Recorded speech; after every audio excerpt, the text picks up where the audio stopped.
And I believe that we are live here. One would Can hope. can folks in the audience hear us all right? Gonna give you all a second to get into chat. I know there's a bit of a delay here.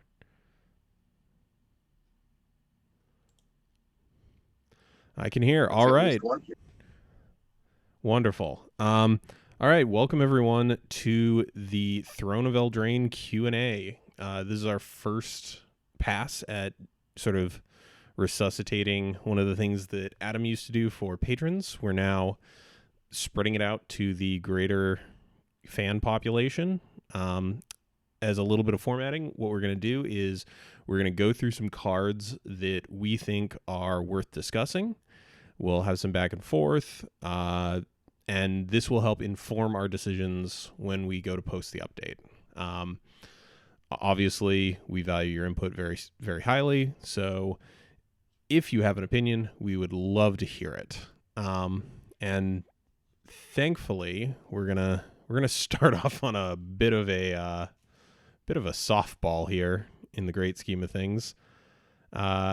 If folks are ready, we'll dive into the first card. I'm assuming folks are good to go here. One would hope. I do want to break in real quick here. Yeah. Adam, is he a close personal friend of yours now? It's Mr. Staborski, please. Yeah, Mr. Staborski. There we go. Gotta let that one sink in. All right. Sorry, Mr. Staborski, Watsy staff. There we go. We forgot the all important WotC staff. Yes. All right.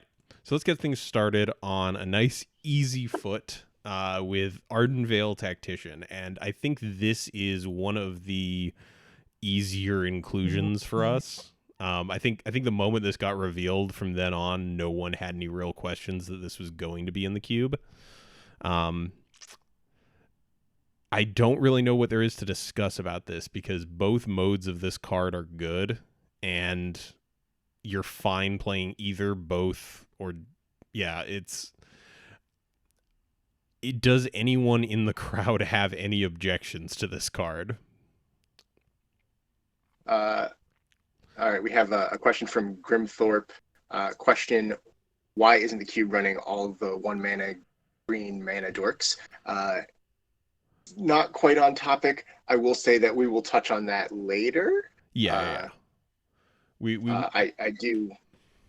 Go ahead. We have been discussing those, so don't worry, Grimthorpe. We will get to more general things. We're going to try and cover the new cards first, and then go into other general cube updates. All right. So yeah, Ardenvale. Yeah, go ahead. I was going to say there's a couple of thoughts that I do have about the adventures in general, but Ardenvale illustrates kind of the best qualities of the adventures. So it happens to have an adventure that is instant, so obviously hold it up at any time. Two, the adventure costs less than the creature, so if you have it in your opening hand, you are less likely to feel bad in turn to casting adventure and then going into tactician. And three, it has a perfectly serviceable body, 2/3 with flying, so survive bear test as it has a. We did get. I'm assuming Stibbs is going to chat because I haven't seen Discord saying. You're cutting in and out a little bit there, buddy. You mind speaking up? Oh no. Yeah, let me try. This is heartbreaking. All right. This is my nightmare. So yeah, the main thing about this is every part of this card is costed well. The fact that it feeds adventure into creature really nicely as sort of a linear progression there, or like just having this as your 5-drop is also just fine. El Tangente asks, only question is, what do we cut? So we had currently earmarked, just gonna transition here.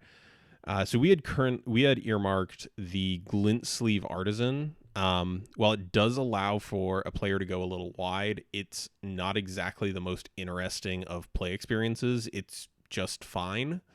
So this was something that we were considering cutting, just to sort of have a more interesting, more evasive, more interactive body. Um, Not that Glint Sleeve Artisan's a terrible card, but it's just unexciting in our mind, and getting something that has a grand total of 3 modes to it is really neat. Apart from that, I can't think of anything else that we had sort of discussed. If anyone else has suggestions of things that they think are underperforming, we're totally welcome to hear those. But I do think that Ardenvale Tactician is going to find a home no matter what we have to cut for it. Yeah, I agree pretty strongly there. Hope to watch Twitch to see if my face lights up. Yeah, the only I guess negative that we heard when we were discussing this card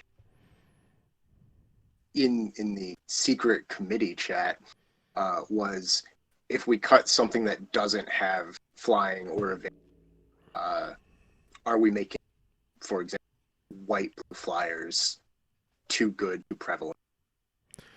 I mean, Which is a concern. I don't know if it's a concern that is outcome determinate.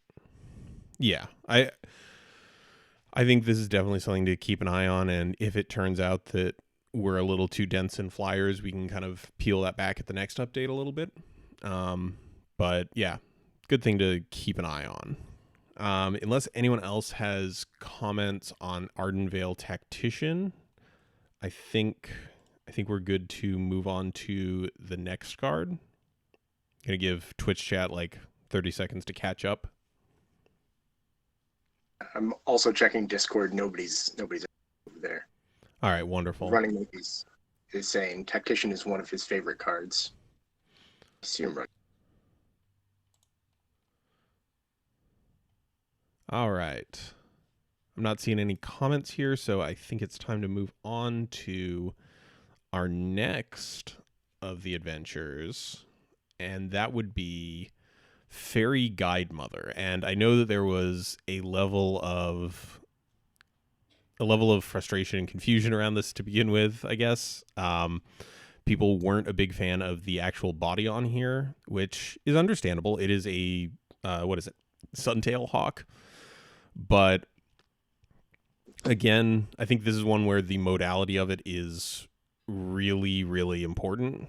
Even though it is a sorcery, being able to just sort of have a late game draw where you can jump your creature, give it a boost, and then not worry about it, or being able to have a turn 1 play, I think is very strong. Like, this obviously pairs well with Bone Splitter and friends, but I think just having this as your 1-drop in some hands is fine. And if it's not your 1-drop, having value later in the game is pretty solid. Give Twitch chat a moment here to think about stuff. Go ahead. That's a fair assessment, or kind of how I view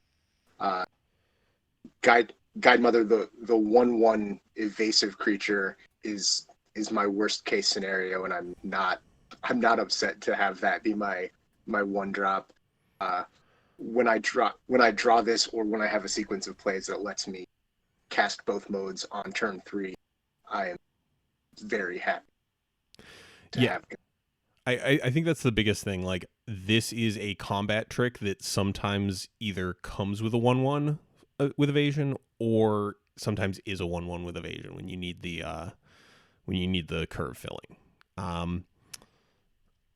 And just for sake of transparency, let's talk about what we were thinking of cutting for this. Savannah Lions, right? I think Usman will literally hunt me down if I cut Savannah Lions. But well, that's fine. He doesn't know where I live. All right. So we were thinking about cutting Loyal Pegasus. this is admittedly a more aggressive body, but Fairy Guidemother again is a modal card, and modal cards are great in limited. And I'm more inclined to include a modal card that has options in the late game and doesn't sort of quickly become just another flying dork than to have Loyal Pegasus. Again, like going for more interesting, more diverse forms of how you can actually play this card is pretty important to me. Also, the fact that Fairy Guidemother just kind of turns something up by the same amount as Loyal Pegasus is kind of neat, for even if just for one turn. I don't know if folks have any opinions on this. We're again open to hear them, but this is the tentative replacement. I'll pronounce this. Eltonhente has provided a shocked robot face, which might be over the Savannah Lions comment, or might be about literally anything else we've said in the last two. Guidemother is also better on turn one unless your deck has a ton of haste. That's a fair point. Like Loyal Pegasus's downside is not nothing, especially on a one drop where it kind of has double summoning sickness unless you have a haster, which is a little bit awkward. Because I think the other thing is like Fairy Guidemother also sort of has the secret hidden text of you need another creature. The thing is, if your turn one creature, like, and I'm not a huge fan of this play, like if you just have a one drop and turn two you just cast Gift of the Fae targeting it, you're still swinging in for damage. You're not still sitting there. And I think like Loyal Pegasus, while it's not a huge condition to meet, I think does have a downside. All right. Does anyone else have any more thoughts on Fairy Guidemother? Any objections? I'm pretty positive on this one.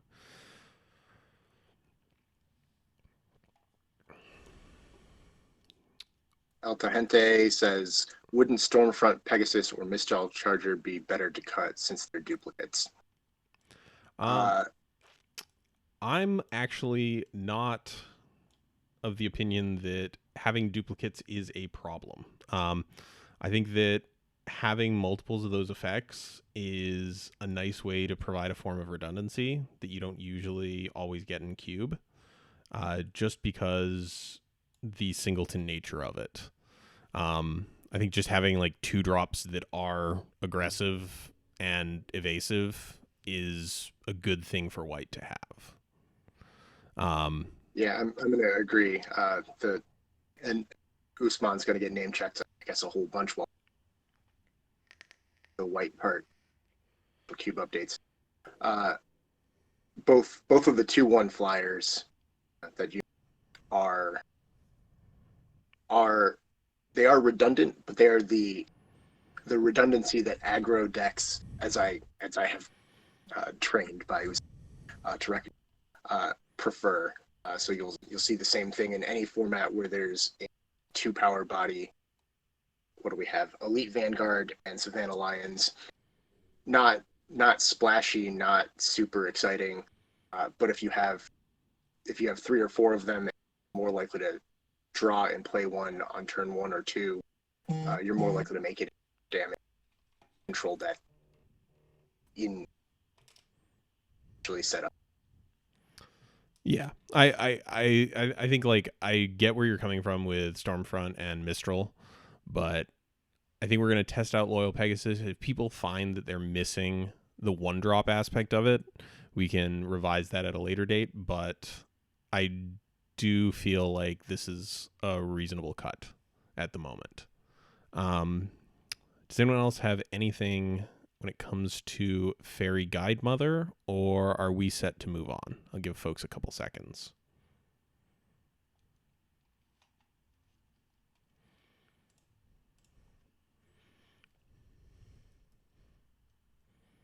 All right. Not seeing anything in chat. this next one is one that we don't actually have a cut for, and we're a little unsure about, but we wanted to discuss.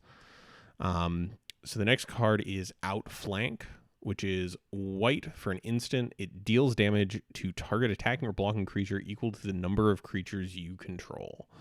So this is a very conditional version of kind of a Swords to Plowshares effect, like the 1 mana instant speed white removal. And I've gone back and forth on this because it does require a little bit of setup. And Double Fry is saying I am more and more down on Outflank the longer I think about it. Too many restrictions. So yeah, the fact that it has to be an attacking or blocking creature on top of the fact that you have to have a board presence is a little bit restrictive, but I feel like we'd be remiss if we didn't talk about 1 mana instant speed removal in white. Worth noting, like, the value does not get locked in, so if someone has instant speed interaction, they can actually fizzle this effect, or at least make it so that it's a little bit more awkward. Yeah, my general thoughts on this, I think it's not getting in, but I'm very welcome to hear people's arguments. B Corny says, kind of dig it as a signpost. I guess it kind of signposts a go wide strategy, but especially since a bit too restrictive. So Emerald Orc says, yeah, a bit too restrictive, but it is really good when you have a go wide deck. Elton Hente says, I think Gideon's Reproach would be better if you're going to add this kind of effect. That's probably actually fair. Gideon's Reproach is 2 mana and always deals 4.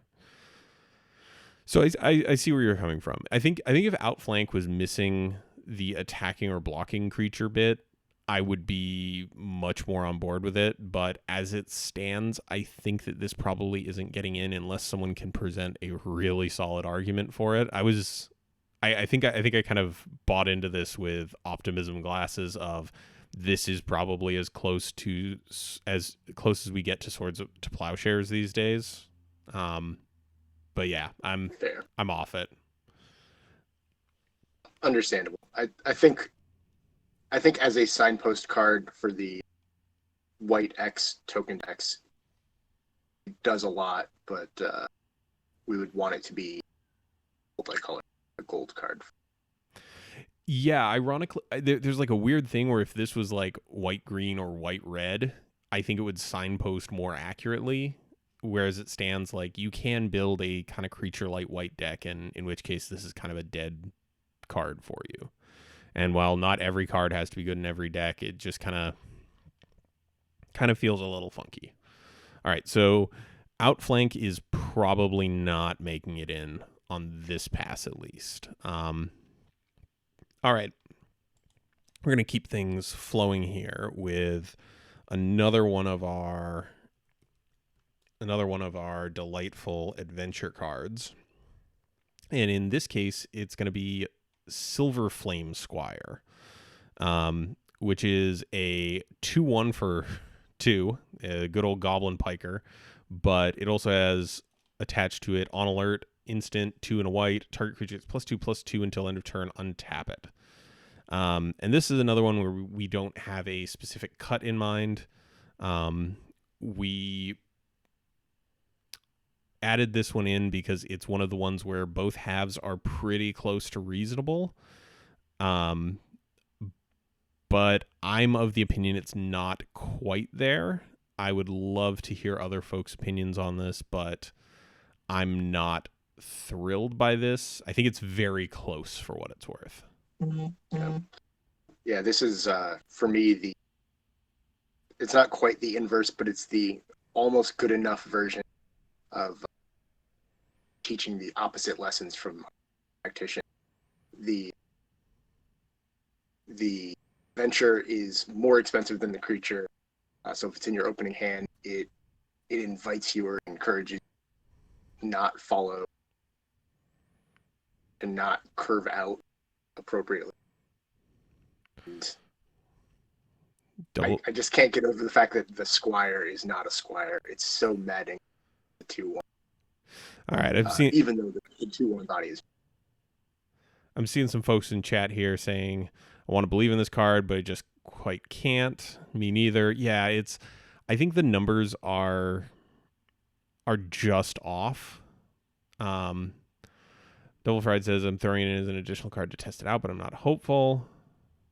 Yeah, the reverse cost is tough. Yeah, like there is something to be said about like how the mana costs on adventures inform how you're supposed to play them. If the mana costs were flipped, it might be okay. That's actually interesting. So if it was 2 for the adventure and 3 for a piker, in that case, we'd probably be talking about how the body's not great, but Yeah, with no evasion, with a very subpar body, it would be all about his. yeah, That would be an aggressively costed adventure, especially as an instant. yeah. Think about it for a long time. I don't know. This is one where if someone comes up with a solid argument in favor of Squire, I would be fine with including it because it's just on the cusp there, but I don't think it's quite there for me. All right. Let's continue onward. And the next one is going to be Trapped in the Tower. So this is 1 and white, enchant creature without flying. Enchanted creature can't attack, block, and its activated abilities can't be activated. So this is an arrest for 1 less, but it can't enchant a flyer. All right. I've gone back and forth on this one, to be honest. The fact that you can, for example, if you have Fairy Guidemother, you can actually get your creature out of the tower, which I'm sure is some sort of flavor win, but I like this. I like the fact that it's 2 mana white removal. I don't think it's amazing, but I think it's completely reasonable. B Corny says I like it for the activated abilities clause. Yeah, if this was just a pacifism with more restrictions on it, I would not be a fan. And for full transparency, let me get up. This is one where we are thinking about including it. So we did actually have a potential cut. Feels bad staring down a parrot, but its activated abilities is nice. There are a lot of effects in the cube, though. So we were considering cutting Compulsory Rest, as it's just a pacifism with a weird downside-ish thing attached to it. I feel like the fact that Trapped in the Tower is not always going to hit the thing that you want it to is a little bit different of a flavor, but still worth it. I've never really been a fan of Compulsory Rest. I wasn't a fan of it during Limited in retail environments, and I'm still not a huge fan of it here. Piconi says I think it's a good swap. Yeah, this one is more a textural swap than like a huge power level swap, in my opinion. And I'm sure someone can do the quick math on how many creatures with flying we are inadvertently not creating removal for here. Yeah. Should be able to filter. If anyone else has opinions on this, we'd love to hear them. Because admittedly, this is not like a super interesting one. Compulsory Rest is more interesting. El Tangente, what sort of leads you to say that? Obviously, like there's more text to it, but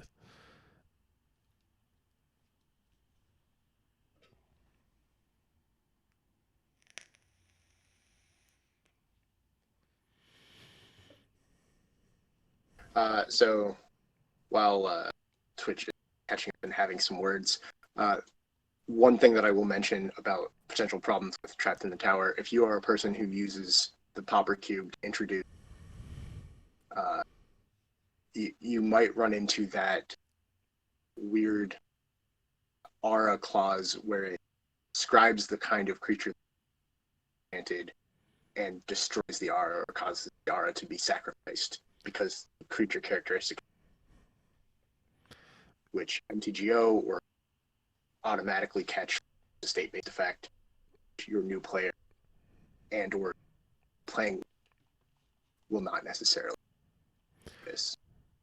Yeah, I think like there is a level of complexity there, but I'm not I'm not sure. Um, white pacifism effects are weak against black creatures with sacrifice clauses. Trapped in the tower circumvents that partially. Yeah, I like. There's enough recursion in the cube where I feel like compulsory rest kind of just says, "All right, I'm gonna pay some mana to get my creature back." It kind of winds up being more of a, what is that? The only one I can think of is Singing Bell Strike from Cons.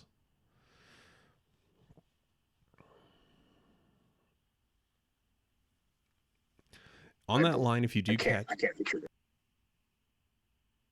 yeah, like I'm just not huge on compulsory rest, even though it is a 2 mana piece of removal. Um, all right, I think we're gonna continue on this one. I'll definitely make a note that Trapped in the Tower was a bit contentious here, but I think we should continue on. And one of the other cards we wanted to talk about that we've had some internal discussion on is Queen of Ice. So this is the one of the blue common adventures. So 2 and a blue gets you a 2/3 with whenever it deals combat damage to a creature, tap that creature. It doesn't untap during its controller's next untap step. And then it has a adventure attached to it that's 1 and a blue for a sorcery. Tap target creature, doesn't untap during its controller's next untap step. So this is something that we were looking at. Someone pointed out that there's a lot of mana war effects, which again, redundancy is good at different points in the curve, but we were considering this as maybe a textural swap to sort of get a similar effect. Queen of Ice has been less impressive in draft than I was hoping. I have drafted Eldraine a couple of times now, despite the fact that it just released on Friday. A bunch of folks have been hosting drafts. I have found that I've been incredibly frustrated by the fact that the adventure half of this is a sorcery. The fact that you can't use this to prevent an attack and then keep it locked down for a turn feels kind of bad.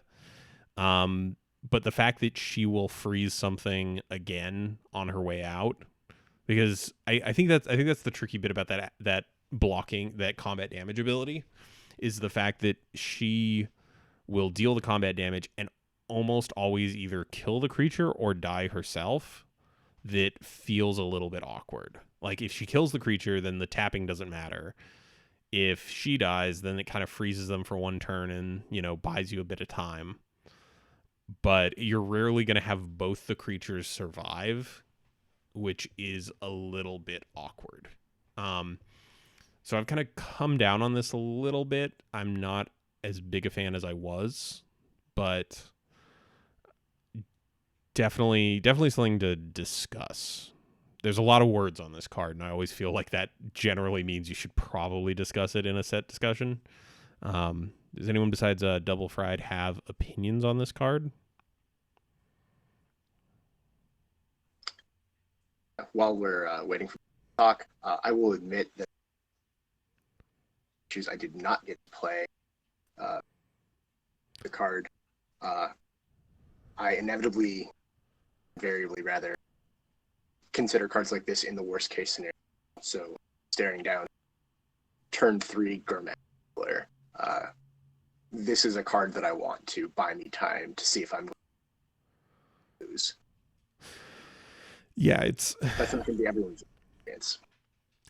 In comparison to, so we got Emerald Orc here saying, in comparison to something like Frostlinks, Elsa gets a different type of activation. Cool. As a blocker, she slows down aggro lists better than a Lynx or Mana War, in my opinion. Are there any equipments which combo with it?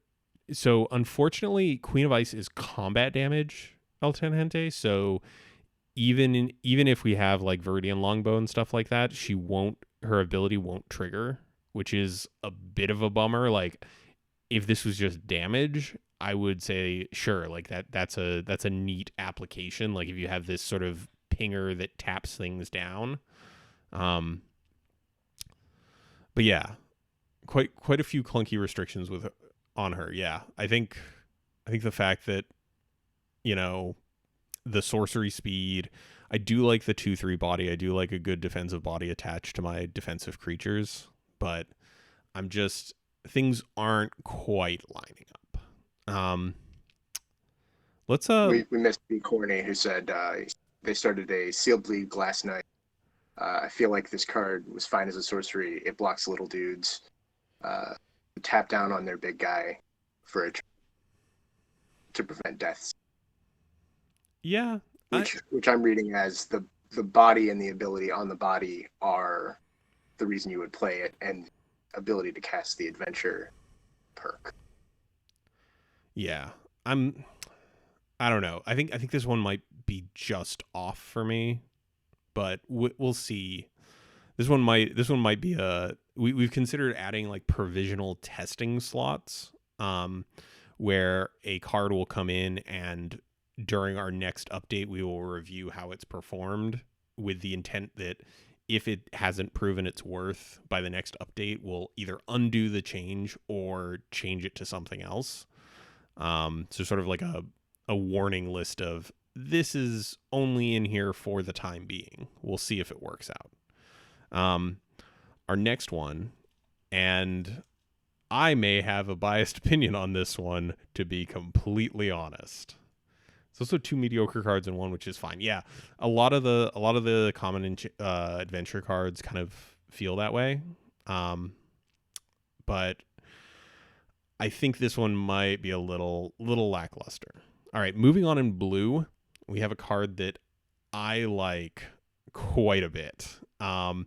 And that's Tome Raider. So this is 2 and a blue for a 1/1 with flying. When it enters the battlefield, draw a card. So we have discussed including Skyscanner. We already have Cloudkin Seer. So these three are kind of a gradation. Like Cloudkin Seer is a 2/1 at this cost. So that's the best version of this. Then Skyscanner is colorless, so you can put it in any deck. And then Tome Raider. And I think I'm still okay at the Tome Raider point. Design is always kind of considered drawing a card as approximately 2 mana. In general, that's kind of where it falls. Anything cheaper than that is a good rate. But I really like Tome Raider probably more than I should, if we're being completely honest. I love a cantrip, and attaching it to an evasive body, even if it's just a 1/1, is something I'm into. Obviously, this is a strictly worse version of Cloudkin Seer. Cloudkin Seer feels mad next to those. Yeah, I think this is empirically the worst of the 3 mana ones. Be corny. We're gonna get to something a little bit later about gold cards. Spoiler alert. So we don't actually have a swap for this. I like Cloudkin over Tome, but Skyscanner seems better than Tome. Yeah, I think I can safely say that this is the third best version of this effect. I'm just of the opinion that I think it's probably still fine at the third best version. I'd also prefer to add Skyscanner if we were going to add. Blue is so much card draw. That's fair. Full disclosure, we have been planning to find room for Skyscanner. After our discussion on it, I was pretty thoroughly convinced. So Skyscanner is probably getting in. The question is, does Tome Raider get in as well?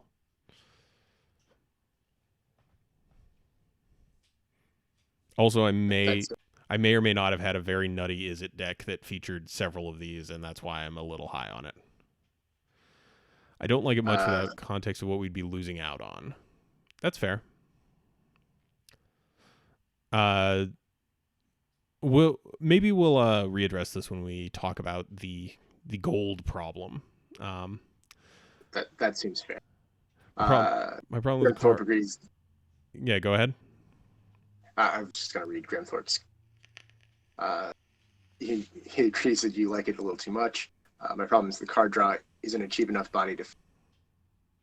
That's true. 1/1 flying body at 3 mana. This is also accurate.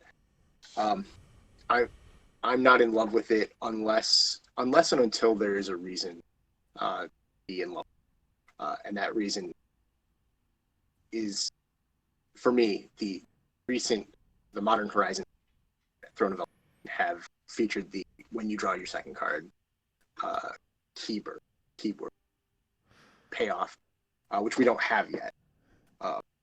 In a third set, we don't have enough of it to win a game based on.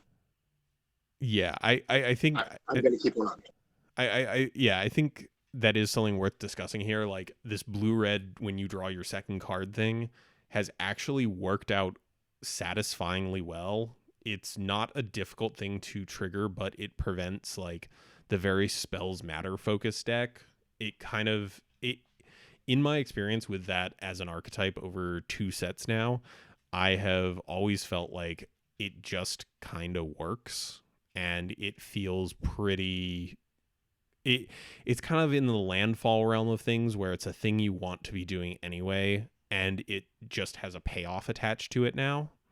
So yeah, maybe Tomb Raider waits in sort of the wings until it can enable an archetype, but and El Tangente also adds it's a good signpost for a blue white flicker deck, which I've been playing, which for me has been playing out super well with the Pauper Cube so far. Yeah, I mean, like flickering this is not flickering a Muldrifter, but you're probably okay with it.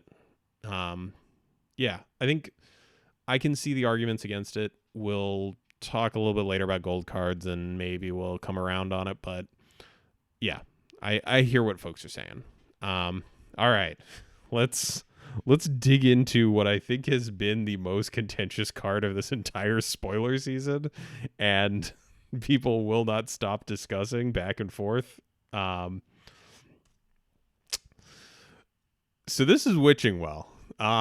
So this is a blue mana for an artifact. When it enters the battlefield, scry 2, and then 3 in a blue, sacrifice Witching Well, draw 2 cards. So We have one boo and one yay before you even finish reading the card. yep. It's a good start. And I think that that is completely apt for this thing. So Witching Well is, if you really squint hard, a preordain that always draws you inspiration. People have gone back and forth on this, and yes, it is much better if you have artifact synergies. And I do definitely understand that, but I actually kind of like this. So, for folks who have been in the Discord long enough, you know that I love dirtily more controlling decks, and this is the exact type of thing that I like to see. Um, that said, I understand that this is 11 out of 10 better than Black Lotus. Snap include for me, you get both parts of the card when you need it the most. So I understand that Witching Well is a very controversial card, and I also very much understand when people look at this and don't see what I see in it. I am a big fan of this card. I think that it does the exact thing that a dirtily blue deck wants to do. And I understand we don't have an artifact sub-theme, but Double Fried says, I like this card. I've been trying to talk myself down. So I have experience with this in Throne of Eldraine Limited, where it has felt pretty good every single time. And admittedly, that is going to be a lower average power level than something like a cube, which gets to pull from all across Magic's history. It's about time we had an artifact sub theme. Just saying. El Tangente, let's put a quick pin in that, or we can discuss it now. Because this is one of the first sets since I guess there were a couple in Kaladesh, but this is one of the first sets in a while to have multiple colored artifacts for each color. I see a good long game payoff, and it helps early game fixing draws, later getting pure cards. Good early game, good late game. What's not to love? I think that there is a valley where this is suboptimal. I'm not huge on it. Like if this is your turn 3 draw, like it doesn't feel amazing. And I think by the time you hit 5 mana, this does feel great because then you're just like, okay, cool. Like I'm gonna get a what was that? Glimmer of Genius, the scry 2 draw 2. Yeah. Yeah, like right. I am very high on this, and I know Fizzle that you and I did not see eye to eye to this. Where do you stand on this now? So part of I guess my problem was we just got Fairy Seer, Modern Horizons. That's the card I love. That's it's my cheap blocker if my opponent has done literally any. It's my chip damage that takes my opponent down before they find a way to stop it incidentally. But it also got me that scry. Uh, I I have that sort of problem where unless this comes down on turn one, where blue doesn't have very one drop, it feels bad, and I'm always picturing that. Draw this on turn three. Okay, well now I'm gonna do nothing for two more while I try to build up to refill my. Technically not a bad thing. I should be more up on it, but because I didn't get to play Throne pre-release, uh, I I didn't get to see it do not having as many ways to readily flicker or bounce to the witching itself outside of score Skyfish. Core Skyfisher makes me a bit sad. In Constructed Pauper, I think I love this. Here, I don't know, 6 out of 10. I don't know what card feels less good that's in the 6 that I. You're cutting out a little bit there, but I see what you're saying here. I get that this is a little bit out there, but this is another one that might come in kind of on probation from the get-go, just to see how it works out. Emerald Orc says, I kind of like this even in the blue flyers, even just as a late game sync. The Fisher pickups is also nice. Yeah, I think evaluating this kind of a bit more in a vacuum than like with Skyfisher, a lot of things with ETBs are good. Yeah. But I think that this is fine on its own. I think like getting a scry 2 and a draw 2 for 5 mana split out into 2 payments is just fine. Yeah, I think this one's going to be a controversial one for a while now, and I'm leaning towards finding a space for it with the full intention of, hey, this thing gets a review during the next set review, and we'll move from there. But I don't know. I'm very high on this. Let's move on to less contentious things. One that was did you want to talk about any of the cards we were considering that people have thoughts? Yeah, the one that I had here was so I had let me pull up.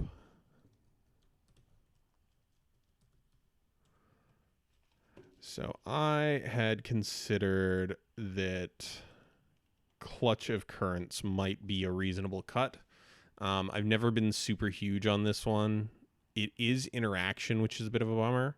So we have this, and then we also have Silent Departure. Yeah. So Silent Departure has flashback, so you get a second chance to bounce something versus a potential mode with a 3/3.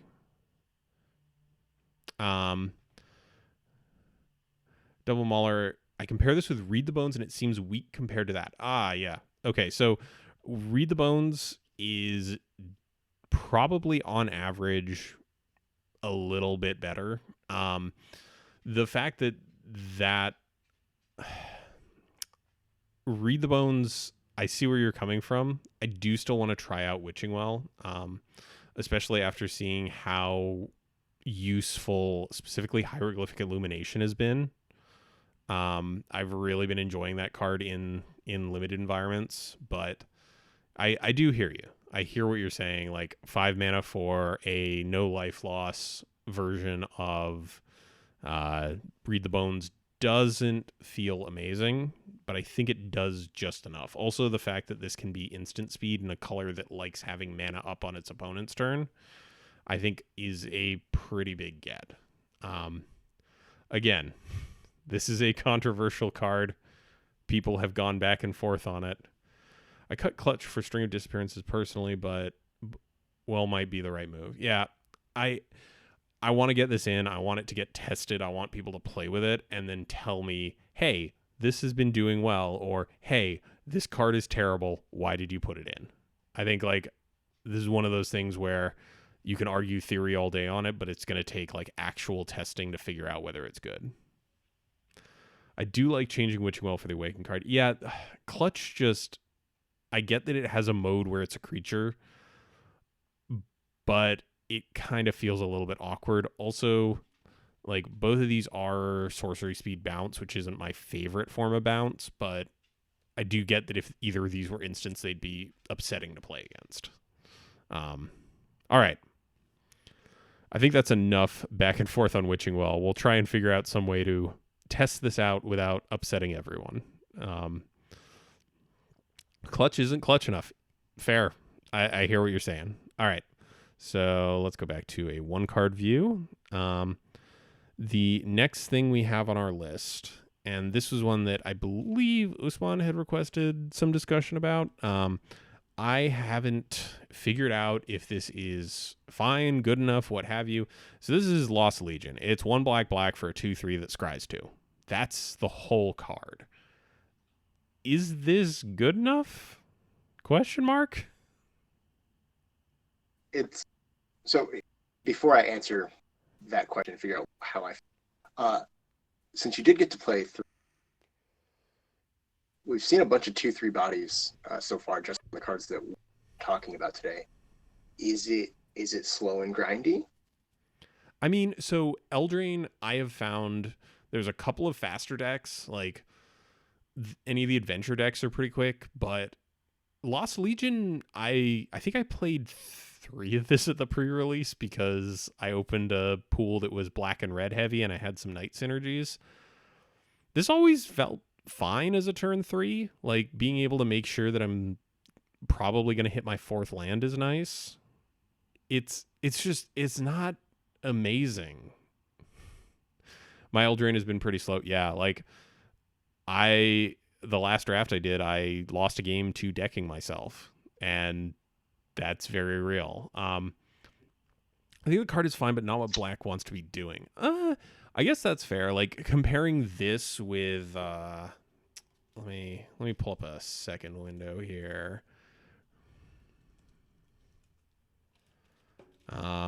Comparing Yeah. So this to like Phyrexian Rager doesn't look great.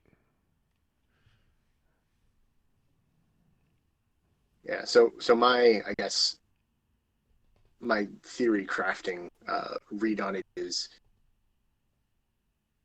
the body is good defensively, assuming nobody's using real removal, and it is the sort of body that the cube might cast, but I can't convince myself that just scrying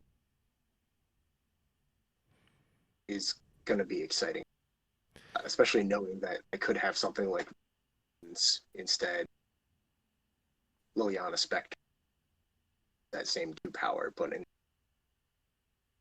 puts me. Yeah, I think there's a lot of good black threes, and this isn't quite there. I see that it's like right on the cusp, but I'm not a fan personally. Let's move on to another black card, which I have actually really been enjoying. Let's swap to one card view here. So Basic swamp. I love me a basic swamp. But let's talk about Wicked Guardian. So this is 3 and a black for a 4/2, and when it enters the battlefield, you may have it deal 2 damage to another creature you control. If you do, draw a card. So this is in the realm of like the Phyrexian Gargantua style of effect, where it's a big old body with card advantage stapled to it. I have generally found that this thing can ping something and have it survive. I mean, I think this is definitely sort of a blue-black or like slower black deck card because you want it to not be sacrifice a creature, draw a card. But I mean, there are times I don't mind that either, but yeah, the especially it's not in there anymore. Augur Bolus or something else like that. Body where I want to cast. Decontest asks, is this the first aristocratish card with the noble subtype? I believe they actually went back and added noble to a few of the aristocrats. So Falconwrath Noble has it. yeah, they actually did go back and update some of them to noble. So I kind of like this as a general card advantage thing. But yeah, this is the first one with it actually printed on it for what it's worth. This and Ayara out of the current set. Seems good with big booty cards. Yeah, like if you have a 1/3 lying around, like being able to just kind of nugget and say, okay, cool, I want to feed it goblins. Yeah. I mean, like, and I think when we talk about what we're considering cutting for it, it might kind of make a little more sense. So we were thinking about cutting the admittedly somewhat similar statted Slum Reaper. I have not been happy with this card. And I feel free to disagree, but I have not been enjoying slightly bigger what do you call it? Fleshbag Marauder. There we go. I blowout potential. What do you mean blowout potential here?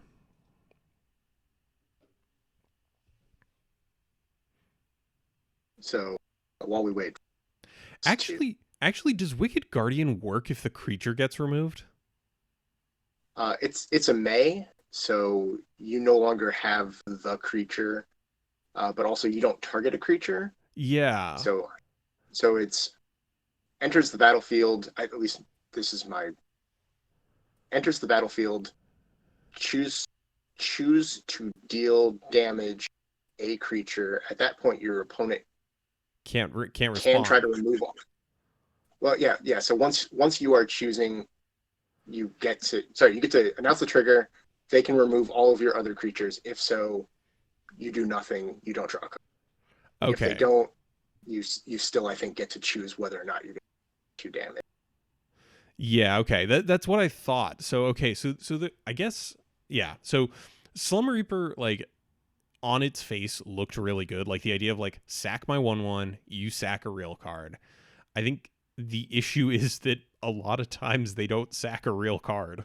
I've generally just found like this against a token strategy is just miserable. Um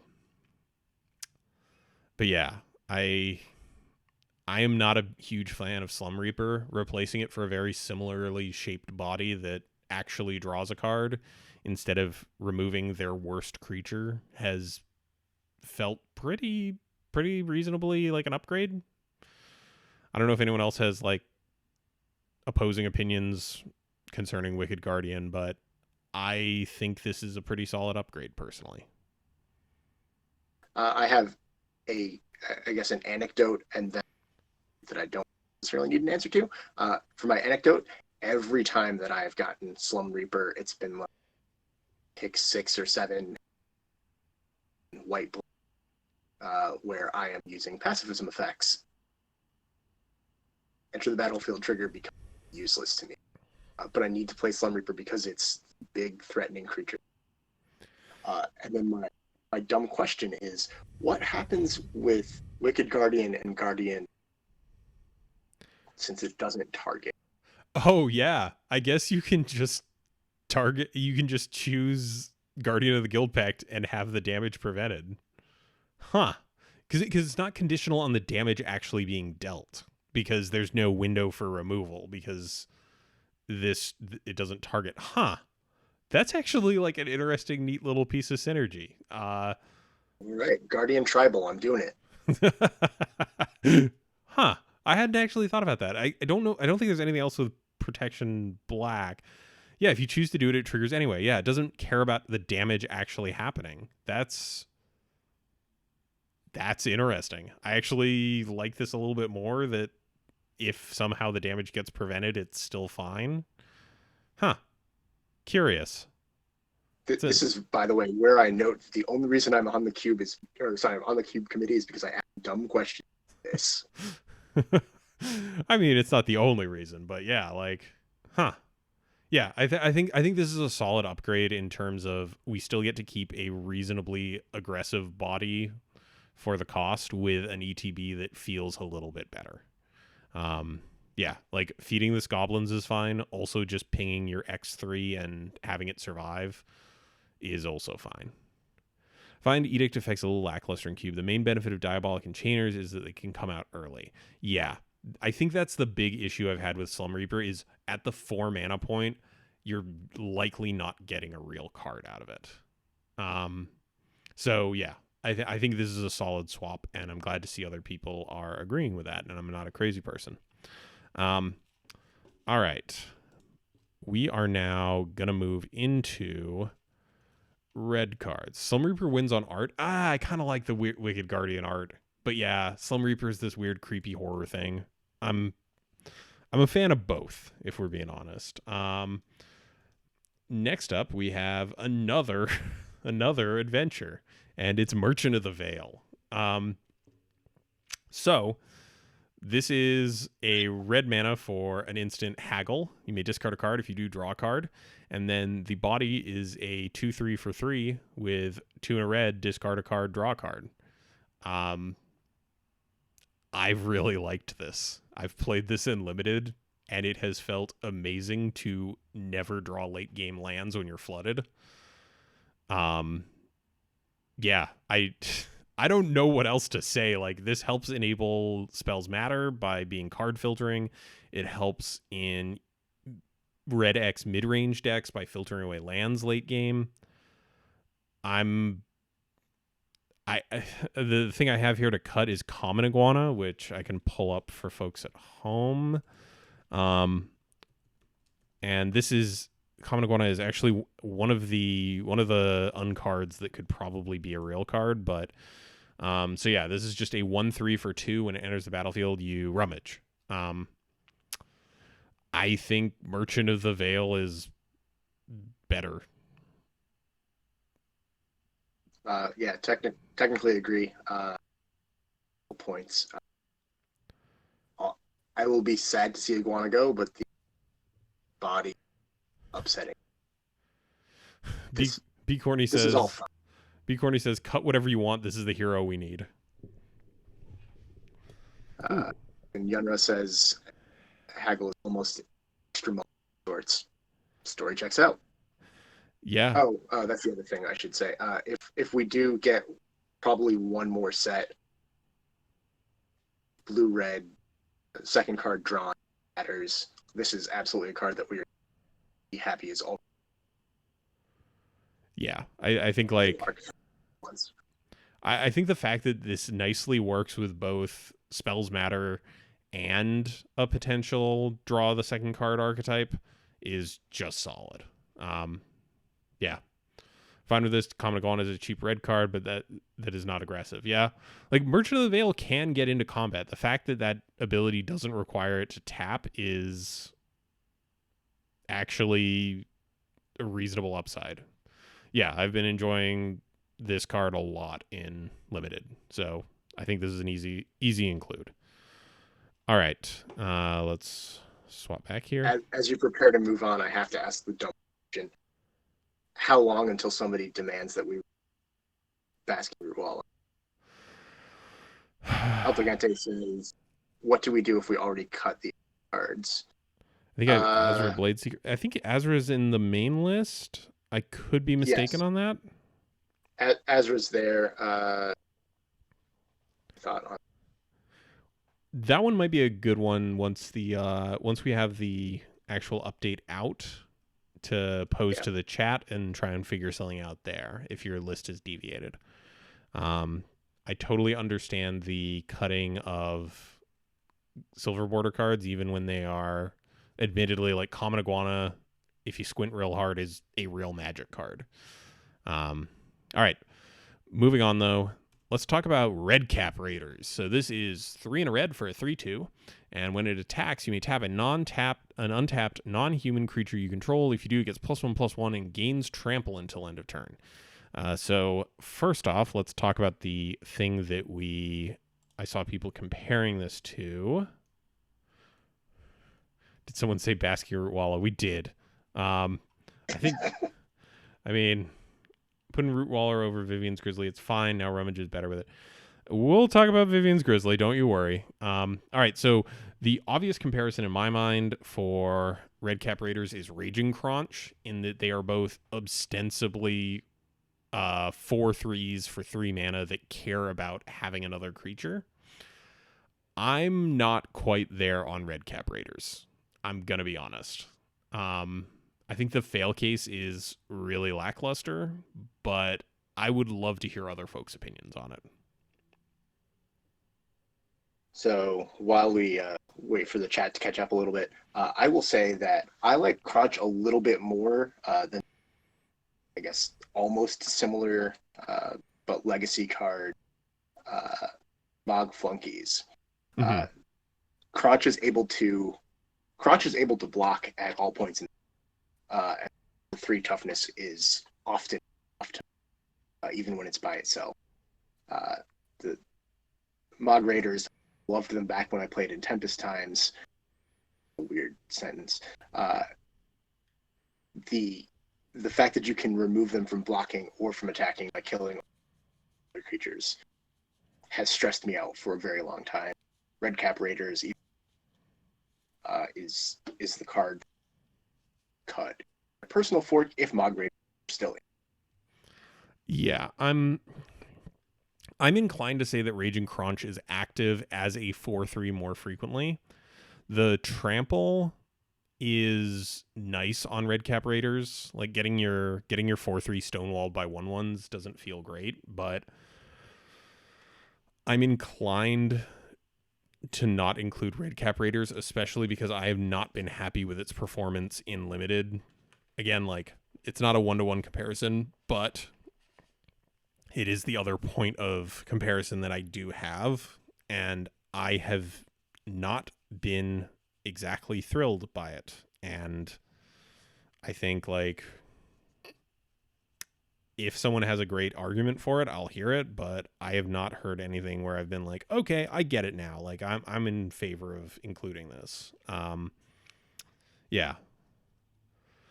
Yeah, see, Decontest says seems pretty medium. Trample isn't worth much.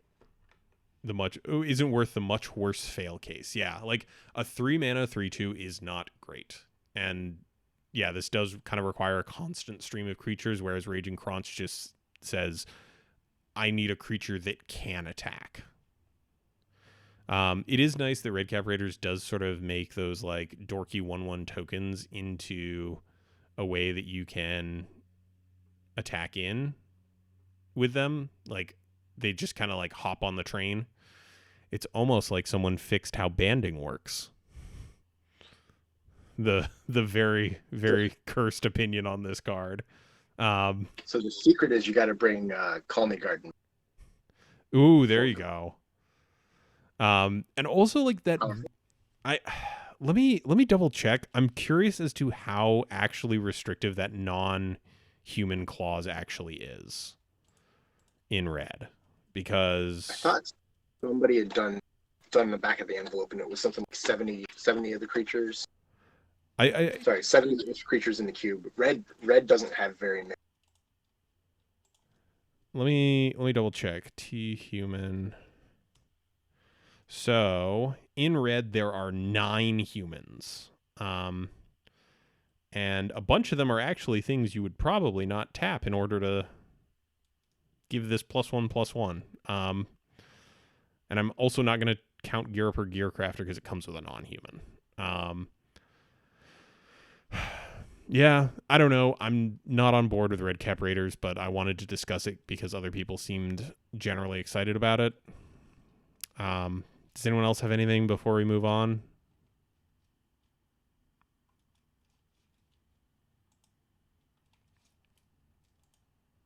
I'm going to take that as a no. Let's talk about a card that I was very excited about and now think is garbage. This is Rimrock Knight. Oh, we were close. So this is 1 in red for a 3/1, can't block. It has an instant attached to it. Target creature gets +2/+0 until end of turn. I thought that this We, card was fine. I was wrong. we have some very dismissive opinions from the chat, which I will not say out loud, but seem to line up with the rest of what we've seen. Why? Big Why? Corny asks, why can't you block?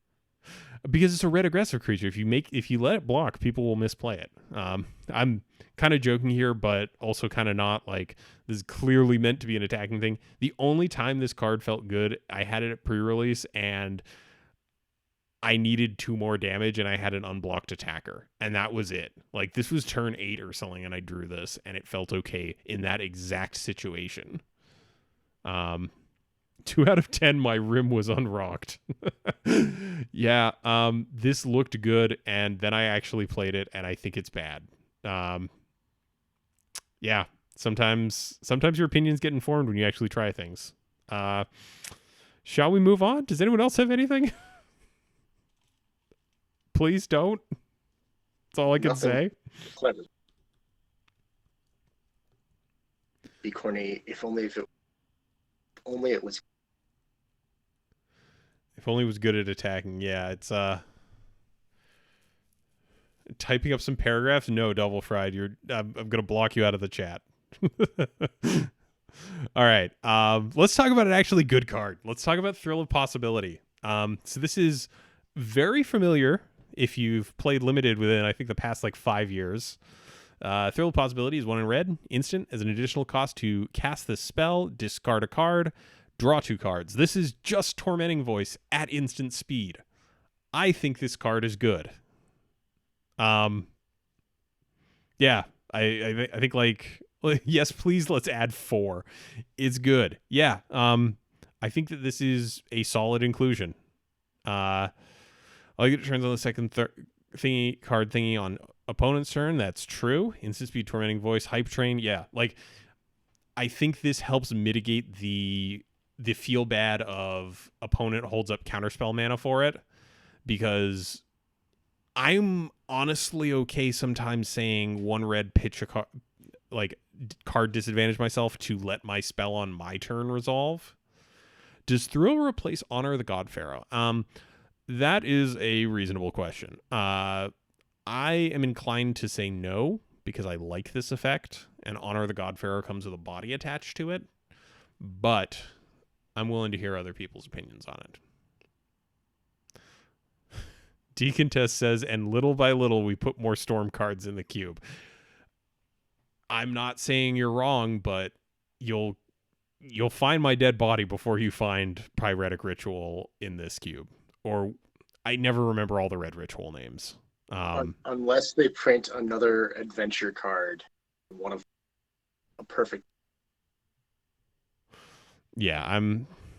Actually, Decontest, if you're curious, Usman has tried a storm archetype in a pauper cube, and he said it was unimpressive.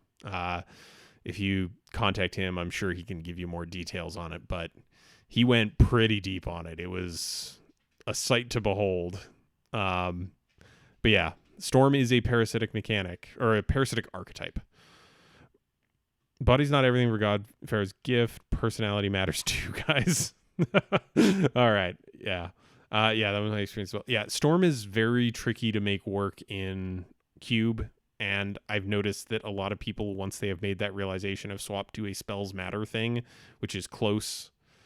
We need to respond. I don't know if he's up yet. He might still be asleep. So who knows? Or busy. The man does have a life. Yeah, It was a Magic player. Are we allowed to do that? Easy aggro and cube.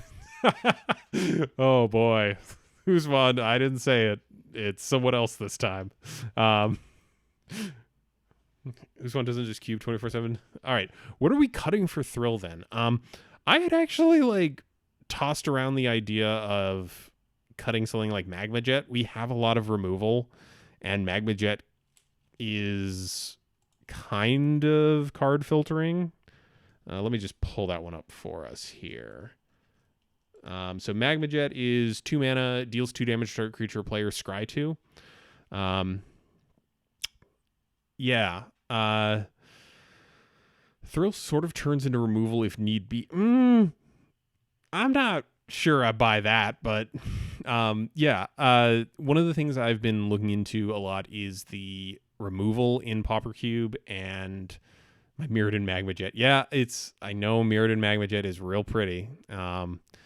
My general thought on things lately has been looking at removal sections and analyzing how good the removal is in comparison to the creatures, and kind of trying to curtail that a little bit. I think we've hit a point where most removal in the cube is actually better than creatures at the equivalent mana cost. And while Magma Jet is not a huge offender of that, the fact that it removes something and sets up future draws is a little bit more than I like. But I'm willing to entertain other options.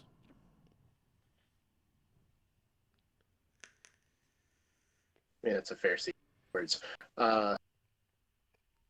Yeah, every time I think about this card, I end up two drops that disappoint, and they're all aggro cards, so I know I should act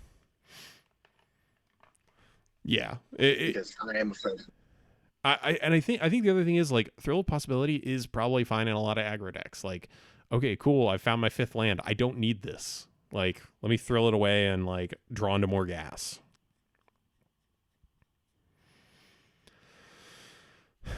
Yeah, we'll see what winds up getting cut. I'm not saying it is definitely going to be this, but this is a thing I have considered. Be aware. Cutting a more archetype flexible card for a more narrow card doesn't sound great. I think the thing is that I don't think Thrill of Possibility is narrow. Um, I'd be curious to hear why you think this is a specifically narrow card, but I this is something I feel like I'd be pretty fine to play in most any red deck.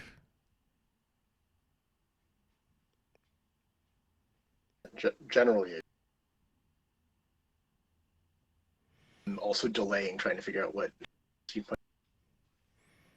Double Mauler says creatures that kills a ton of threats and then scrying.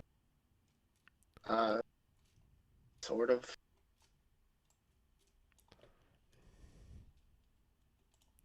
Let me just double check and see if there's anything else in red that I am not a fan of currently. Answer is I mean, just gonna toss this one out there. Is anyone particularly attached to Lash Out? I'm Cutting out there again, buddy. Might have to speak up a little bit. stuck. Now I'm mumbling every time I see Lash Out. It's me mumbling. I get very. I hate Clash in general. I'm not opposed to the mechanic. I just don't think Lash Out is great. Lash Out is good in multiplayer, but that's a corner case. That is a very corner case. I have never actually played a Pauper Cube as a multiplayer thing. Actually, is it good in multiplayer? Yeah, no, it gets worse because there's 3 players who could have a higher CMC than you. No. Oh. So I get it. So Oh, Clash deal with damage, Clash deal with damage, an opponent. and opponent. Yeah. RDW doesn't like high Which is CMC. It doesn't go in aggro, whereas Jet goes in aggro control and mid range. I think I'm fine with playing Thrill of Possibility in an aggro deck. Like, you're not playing it as your 2-drop, but having an option that lets you get a high velocity of cards, I think is fine. I hear what you're saying, though. Like, there's no point where Magma Jet feels dreadful. I think Lash Out is definitely something that I would feel more comfortable cutting. Especially because it's a card that cares about high CMC in red, which Scorching Dragonfire seems more applicable than Lash Out, by the way. What is Scorching Dragonfire? Because this is one that I I have... think it's 3 damage and then scry 1. J is greeting, maybe equivalent. Scorching Dragonfire is the incinerate that exiles. Um, cut the darlings goodbye, Lash Out. I don't think Lash Out is anyone's darling. But yeah, Scorching Dragonfire like is a upgrade on Lash Out. I would say a lot of the time, just because there is sort of that like random luck aspect to it, which I'm not a fan of. But yeah, I think it is like it's not a question of whether Thrill of Possibility gets in, but a question of what gets cut for it. I'm a big fan of this. I've actually honestly been a big fan of Tormenting Voice for a long time. I don't know if we actually have it on the docket for today, but we have, at least in private, to sort of lift the veil a little bit here, we've talked about maybe bringing in Faithless Looting. I believe the exact comment from that is that part of the discussion is put in Faithless Looting, you cowards. Yes. Mr. Staborski has been incredibly gung-ho on putting in Faithless Looting. And now that foils aren't horrifically expensive, that might be something we do. Yeah, I'm a big fan of Faithless Looting in a lot of formats, so I would be pretty okay with that. So maybe we're going to see Red's card draw shift more towards instants and sorceries, but we will see. Thrill of Possibility, almost assuredly getting in. We'll have to discuss what gets cut for it. All right. Moving into green, and here's another one that I've gone back and forth on. Anticipating a Hogak downshift. No. I really would hope they wouldn't do that to us. But then again, I'm sure Modern hoped that they wouldn't do that to them either. So Wildwood Tracker. I've gone back and forth on this card. This is the one that I'm gonna forget their entire username. Y2K, couple of digits. I want to say RJ. Did the math on. Wildwood Tracker is 1 mana for a 1/1. Whenever it attacks or blocks, if you control another non-human, it gets +1/+1 until end of turn. It's a 1.5, 1.5. I think when we did the math out on it, it's slightly better than a 1.5, 1.5 on average. But I'd love to hear opinions on this, especially because green aggro isn't something we support right now. Beep beep. Yes, indeed. Like, I think that this is almost always a 1 mana 2/2, but I'm not 100% sure that's where we want to be. Wild Nacatl does this? No. So Wild Nacatl has, I think, actually a more stringent requirement of needing a basic of a certain type in this cube. I think Wildwood Tracker probably has an easier time being a 2/2. It does have a much harder time being a 3/3 without some help, though. I mean, agreed. Go ahead. I was gonna say, like, I would less enthused than I was originally from B Corny. Yeah, like, I think the big thing is I like this in a Gruul Selesnya Zoo list. Do you want to support green aggro? It seems that green has an identity already. Yeah, El Tangente, that was mostly a joke about the fact that it does not become a 3/3 by itself. I was hype on this card for red green aggro.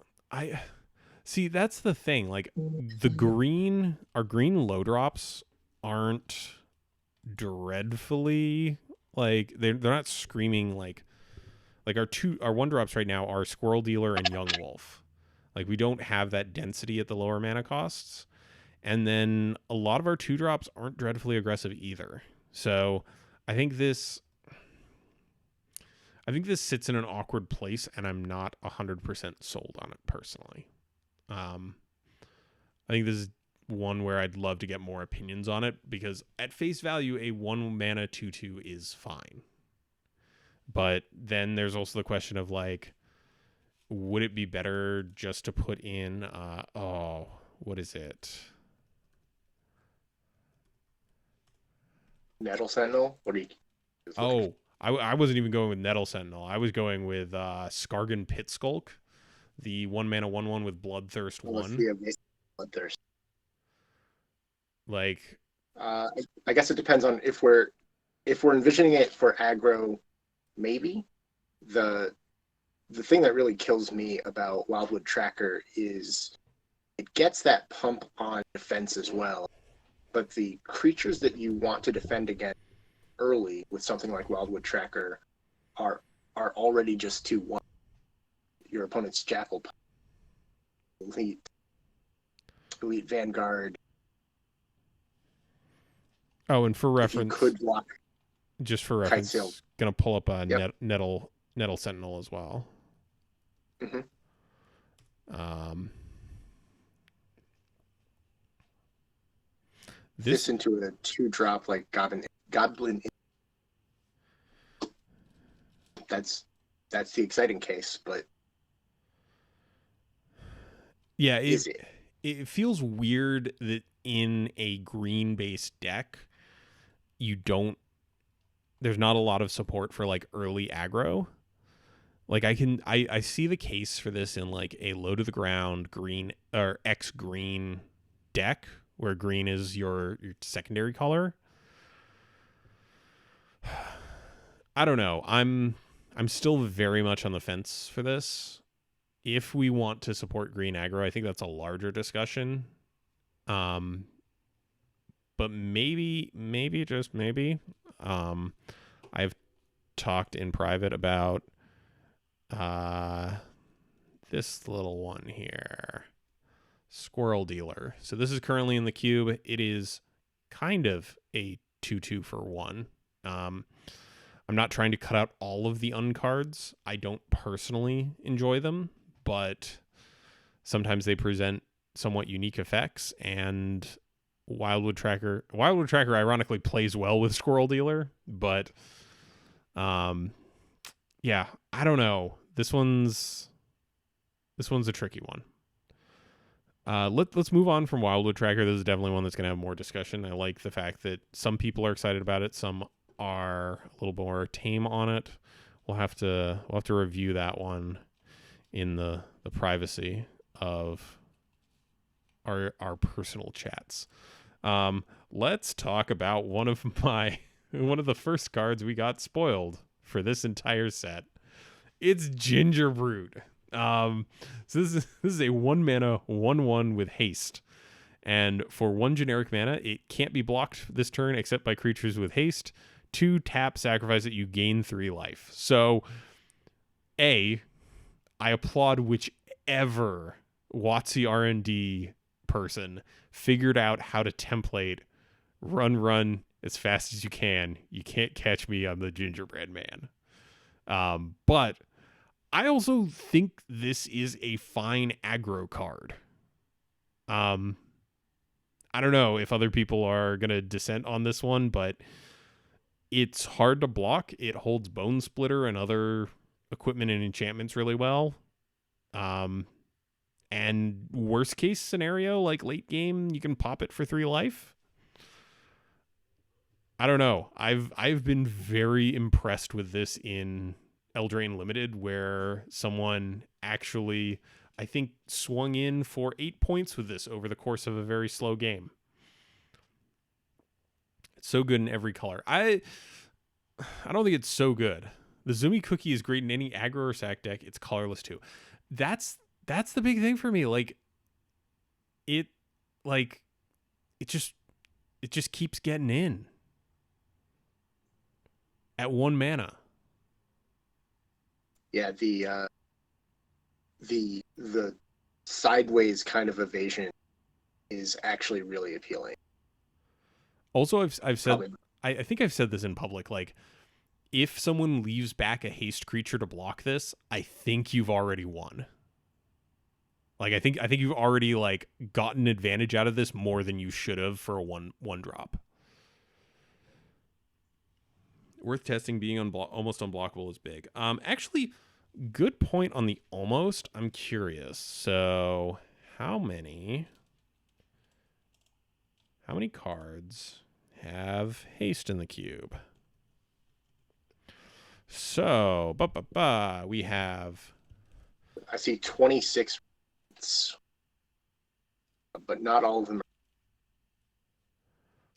I mean, you can get blown out by someone Ray of Commanding selling mid combat to block this. I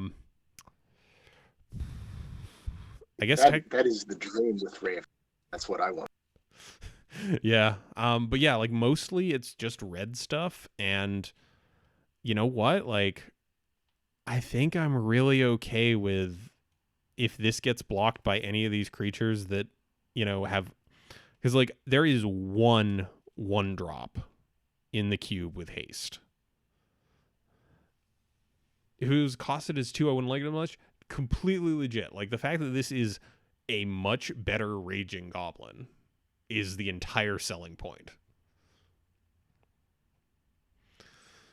Yeah. And also like having this in our artifact section gives you a little bit more versatility with that space. Because as much as I like this in an aggro deck, I'm also fine playing this in like a mid-range deck just as a way to keep chipping in damage and apply pressure. Like 1 damage a turn isn't that much, but if someone asked you, would you play a 1 mana enchantment that just said a 1 mana artifact that just said tap, pay 1, deal 1 damage to target opponent? Like, I think that's more playable than a lot of folks would see this card as.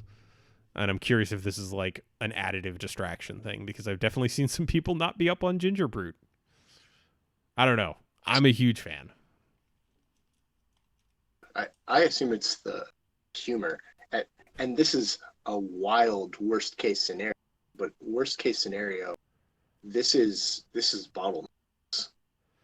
Yeah. I mean, I think doesn't Bottle Gnomes have a more defensive body attached? Bottle Gnomes is 1/3, but I think you gain the same amount of life. It's the same overall mana cost, so the two. It's not what I would really do because again, it's the absolute worst scenario. Yeah, like I think I'm fine with this. All right, Decontest says, can we swap it for Willforged? Actually, funny you should mention that, because where is it? What is it called? We had talked about cutting Willforged Golem for I can't spell Prophet of the Peak. There we go. The biggest kitty. So this is another 6-drop. It is a 5/5. When it ETBs, scry 2. It's just big. Like, I don't know what else you want. 5/5, I feel pretty comfortable saying is like the magic body size for Pauper Cube environments. Like when you get to a 5/5, not a lot of things trade 1-for-1 with you, and this just kind of patches over that hole in colors that don't get 5/5s. I don't really have much else to say besides like I'll pull up Willforged Golem, but this has been one that people keep bringing up as just not a favorite. Yeah, Willforged Golem's a 4/4 for 6, but you can convoke it out. Prophet of the Peak scries 2, and you can't convoke it out. Also, it's a 5/5. Like, it's just a big old boy, and sometimes that's what you need. Yeah. I don't know if anyone has any objections. I don't really have any. It's that thing. Willforged Golem has never made me excited. Right now, Prophet of the Peak is new. That's exciting enough. Sometimes that's what you're looking for. It stays. Like, yeah, I don't think I'm like gonna be excited to like pick Prophet of the Peak, but I think when I cast it on turn 6 or whatever, and like just have the biggest dumbest idiot on the board, I think I'm gonna feel okay about that. Now, what are you gonna do when your opponent kills it with I can't Honestly, I'd be quite fine. custody. Honestly, I'd be fine just ditching mediocre high cost colorless cards. Sure. We've generally taken the approach that like the colorless section is sort of a band-aid for folks whose drafts didn't quite get there. Um, a lot since we don't support an explicit artifact theme, like a lot of these are just kind of like, okay, this will be a 26th card and you'll feel okay about it. And I think Prophet of the Peak kind of fits that role. Like if you're a deck that thinks it can get to 6 mana routinely, sure, like big dumb idiot with Scry 2 attached to it. Like I think that's fine for me. And I think that's kind of the role that we want these cards to be playing is nothing. I don't want people first picking these artifact creatures, but I don't want people being like, well, I guess I'll play it. I want people to be like, okay, like this isn't great, but it's fine. Um all So right. Solid Pride, the card I was trying to. Oh, there you go. I'm always higher on creatures with scry and smooth draws. Like I guess that's the other thing. Like if you get to 6 mana and you hit this, you're probably late enough in the game where you kind of want some card quality coming in your next few draws. Like you want the ways to actually finish the game. And while this helps, like being able to have this come in and then scry you into more gas feels pretty reasonable. Um, all right, let's move on. So stuff we had discussed in Golem is not really a 6 mana card. It's not really a 6 mana card, but I don't know. Like comparing Willforged Golem to the actual colored version of it. Oh, what is that thing called? The Rosemane. Rosebane Centaur. Like, also, it feels weird to have a payoff for certain colors that is colorless. Whereas I think Prophet of the Peak is more just generally good. Um,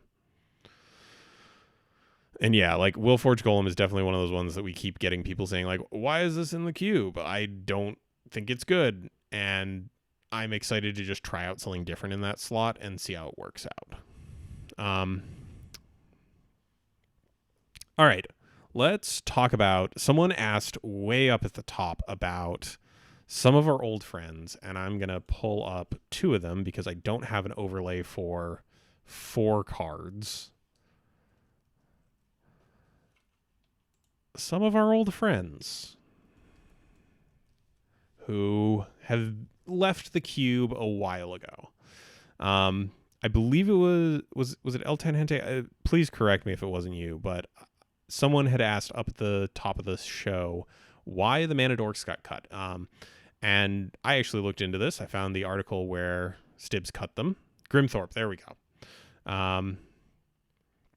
So these were originally cut because they were not performing well in the late game. And we have talked about including 2 of these. Mana Dorks are cheap aggro cards. Sure, like so the main thing here is these are good cards. We know this, like pretty objectively. Like these are good cards. They have seen play every time they've been in standard. They see play in eternal formats even. Like these are solid cards. The reason they were cut was they feel miserable late game. And I think with one of the things someone had brought up was playing these in an aristocrat shell is nice if you have them early. They provide advantage in the form of ramping you. If you find them late game, they can be sacrificed to stuff. Yeah, like these were cut in favor of slower dorks. If I remember correctly, we had in both Werebear and what is the name of that other one? It's the guy from not It's Scourge. no. Man, It was the werewolf from EMN. that yeah, I can't remember the name of the set. Is uh Uh, It's gonna kill me. Yeah, people love Werebear. I admittedly loved Werebear back in the day when you just jammed it in standard. So let me just real quickly look this one up. Uh, Scorned Villager? Probably. no, no, no, no, No. no. It was Captive. Uvenwald Captive. Uvenwald Captive. There we go. So they were cut for. So the Mana Dorks were cut for these two. So they're both 2-drops, but they both have a late game capabilities. In the form of Werebear, it becomes a 4/4 and starts turning sideways. And with Ulvenwald Captive, if you can get to 7 mana, you can flip it over into a 4/6 with Soul Rings ability attached to it. Oh, look who decided to show up. Is that a Stibbs I see? He's right here in time for us to completely fly in the face of his design. So these were the two that came in to replace Llanowar Elves and Fyndhorn Elves. It doesn't really matter which ones we decide to go with, but full disclosure that we will likely go with Llanowar and Mystic if we bring them back in, because they are the ones that are cheaper. Fyndhorn Elves has gotten pricey over the years. I think the key to leveraging the elves is to give green a much more aggressive slant. I wouldn't cut 2 mana elves for them. I'd cut 3 mana ramp for them. So currently, the thing is, Ulvenwald Captive and Werebear are no longer actually in the cube. Both of these were actually cut at some point. So the question is, we're burning the darlings. Oh boy, here we go. So green blue is supposed to be ramp color pairs. In terms of getting in the Mana Dorks, there aren't that many. Like, the question is, do we want to go to a 2 Mana Dork thing, bring back stuff like Werebear and Ulvenwald Captive, or do we want to return to the 1 Mana Dorks? And the 1 Mana Dorks, as folks have pointed out to me, have late game utility, specifically in Aristocrats, where they get fed to other things to make them bigger.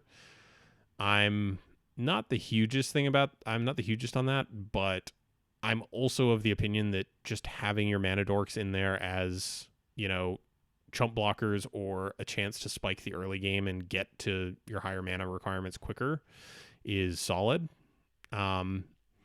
So let's hear from the chat. Do y'all want 2 Mana Dorks or 1 Mana Dorks? To be clear, talking about CMCs, since I realized as soon as I said that that's a little confusing. I love Werebear, less keen on the Captive. Elves are... Yeah. Stib says something to try to get a rise out of us that I won't repeat on the chat. It's a pretty sick burn, kind of like this bonfire I have in about a week. All right, so folks seem a lot more in favor of 1 Mana Dorks. So I actually prefer Captive. Yeah, like, the reasoning behind pulling both of these in was solid. I am a huge fan of Werebear. Part of that is nostalgia. Like, I won't lie, getting to run, where is it? Specifically this version of it. Yeah, love this. I'd happy to try them, but I think green is very tertiary and crats of the cube ATM after black and red. That is something we've also talked about. The struggle of Aristocrats slowly kind of spreading into this non-blue realm, where white provides creatures that die into other creatures, green provides ramp and like some level of graveyard interaction, black provides your actual Aristocrats most of the time, but now red is also getting Aristocrats in the form of stuff like Boggart and Hellkite. Dragonheart.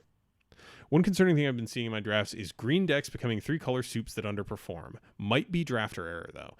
That is entirely possible. There are still some things to enable the archetype I affectionately refer to as 5-color dumpster,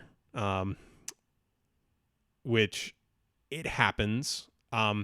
I do think that adding these dorks back in does present a interesting avenue where they do sort of encourage you to play lots of green pips. Where's the 5-color dumpster shirt? Ooh, don't give me merch ideas. I've got a stream to perform here. One of the other things I had been thinking about is the option of, instead of using dorks, turning to things like these two. So just pulling up 2 examples of 1 mana ramp enchantments. Obviously, Utopia Sprawl does not encourage mono green. It's just the only other one I could think of off the top of my head that's 1 mana. So there's also the option of having our ramp be non-creature based, which does provide you a little bit more resiliency. There's not a lot of ways to interact with lands in the cube, kind of by design, because that's slightly miserable magic. But this is another avenue that we could pursue. I think I'm most inclined just to kind of slot in some of the 1 mana dorks, and maybe it's like a 1 mana dork and werebear, just to kind of like ease back into that, see how they do perform in testing. Put strip mine back in, you cowards. Jesus. Oh, the pure Stibs experience here. So I feel like we're missing some other one. What else has he got to say to us? He's got to ask us what rares we're going to add in this time. So I think to answer the original question, kind of to loop this all back in, where people were curious about need strip mine to deal with Mishra's Factory. Presence helps a bit too much with 5-color nonsense. Yep, I think I agree with that as well.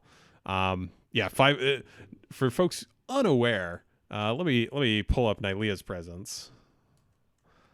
Yep, and we goofed again, and I hit enter too quickly. And Nylea's Presence, it cantrips, and then the basic land is all types. This is a 5-color nonsense card, pure and simple. Like, I do not play this unless I intend on like running some real deep garbage. Let's get that Tribal Flames. Yeah. Worth noting, this does technically make all of your domain cards X's 5.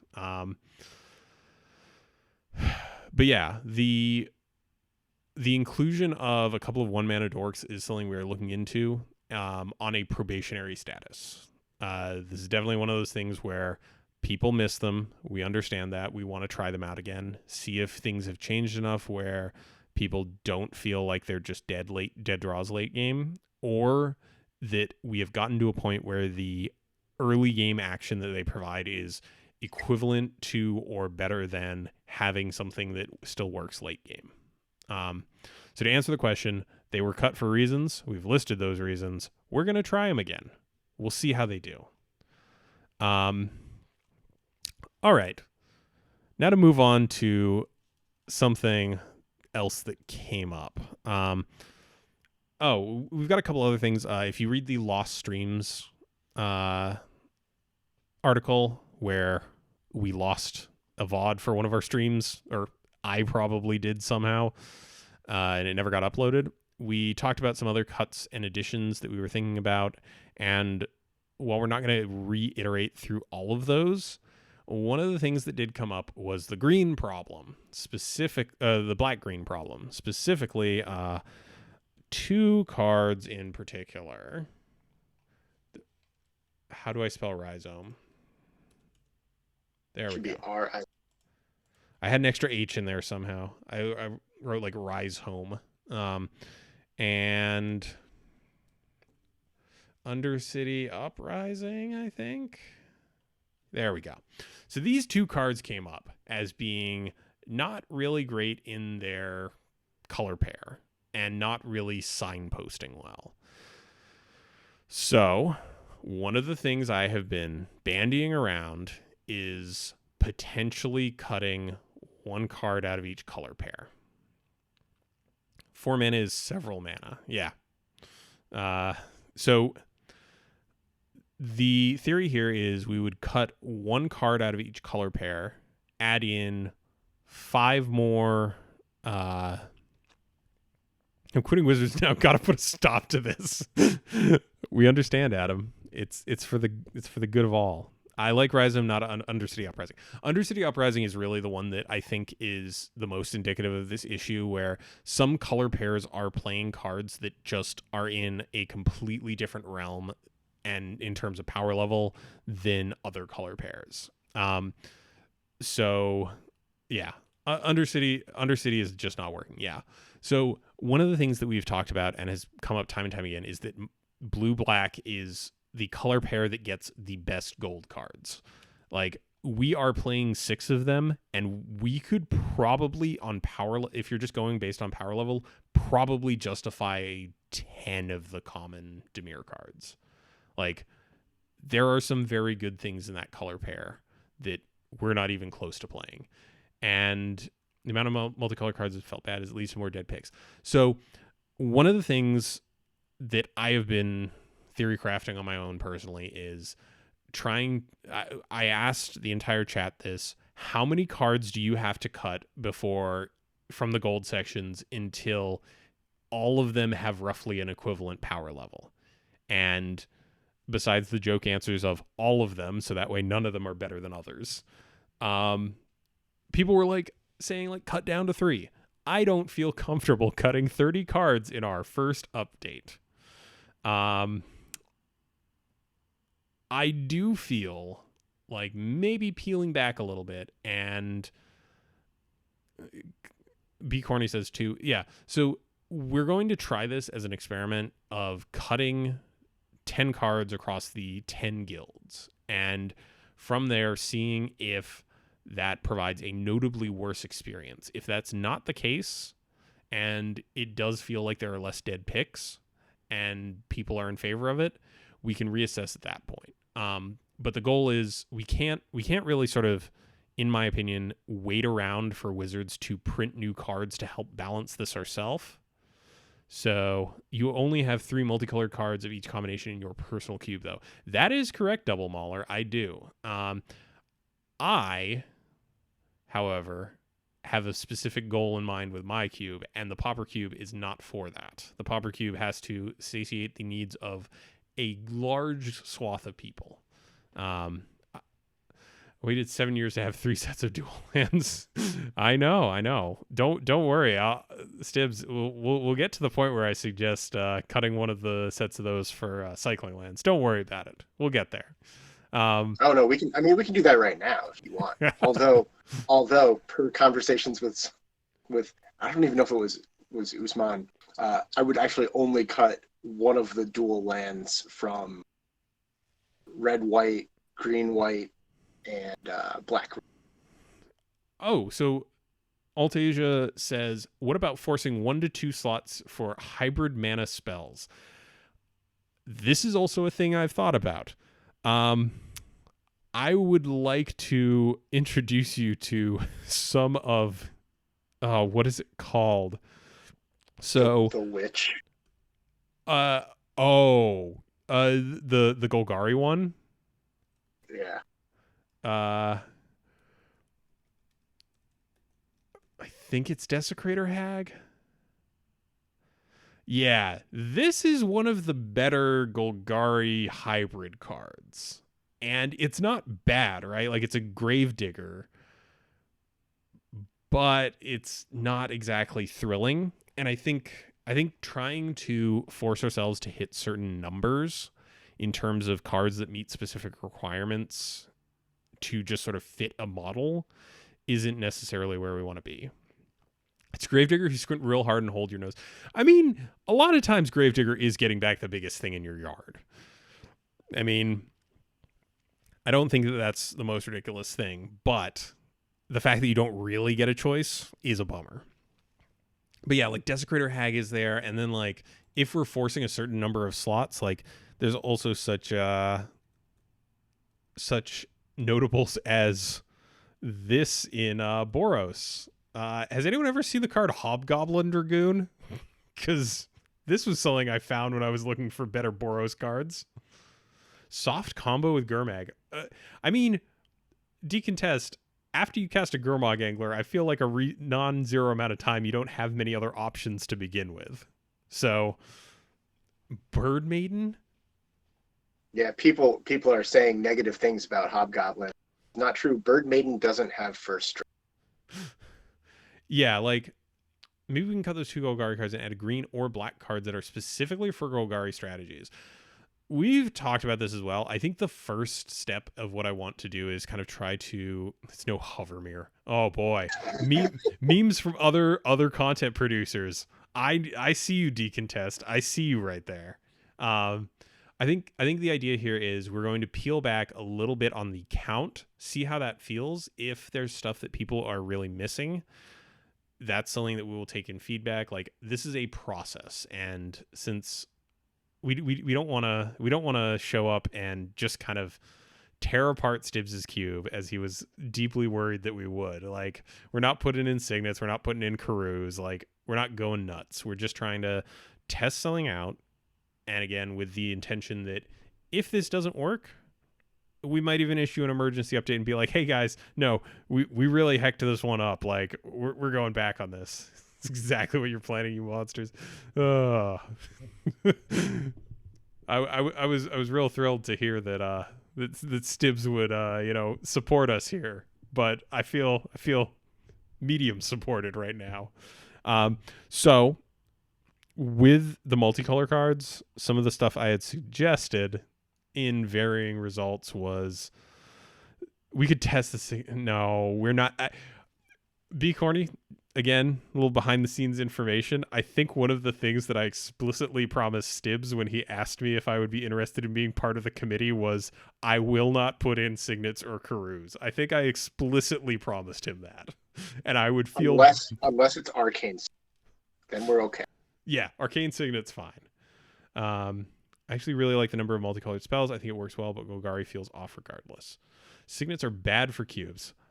Gonna disagree with you there, but signets are not always right for people. It provides a very specific type of experience, and that's not something that's part of the goals of the Pauper Cube. Signets would support the brand new Artifacts Matter theme of Witching Well ushers in, but the 5-color garbage, I know. So to kind of get back on topic with the multicolor stuff, we're looking at one out of each pair, and this is going to probably be the most difficult part of this update is figuring out the most cuttable thing in each color pair. But I think the general idea here is, and I have like 10 here, which I'm not going to go through each and every one of them because, technically we wind up inevitably talking about 60 cards. I think one of the things that I'm going to bias towards is looking to cut stuff with stricter color requirements, specifically the CD style of mana cost, where it's one of each color that encourages you to play it on turn 2. So stuff that's harder to hit in terms of strict mana costs. Because I'm here, they're hiding how they're going to hurt me the most. Oh, Stibbs. No, we called you out at 30 minutes into the stream, Stibbs. You'll have to catch up with the video. All right. So yeah, just like looking into stuff like stuff that doesn't feel good if you can't play it at its exact point in the curve.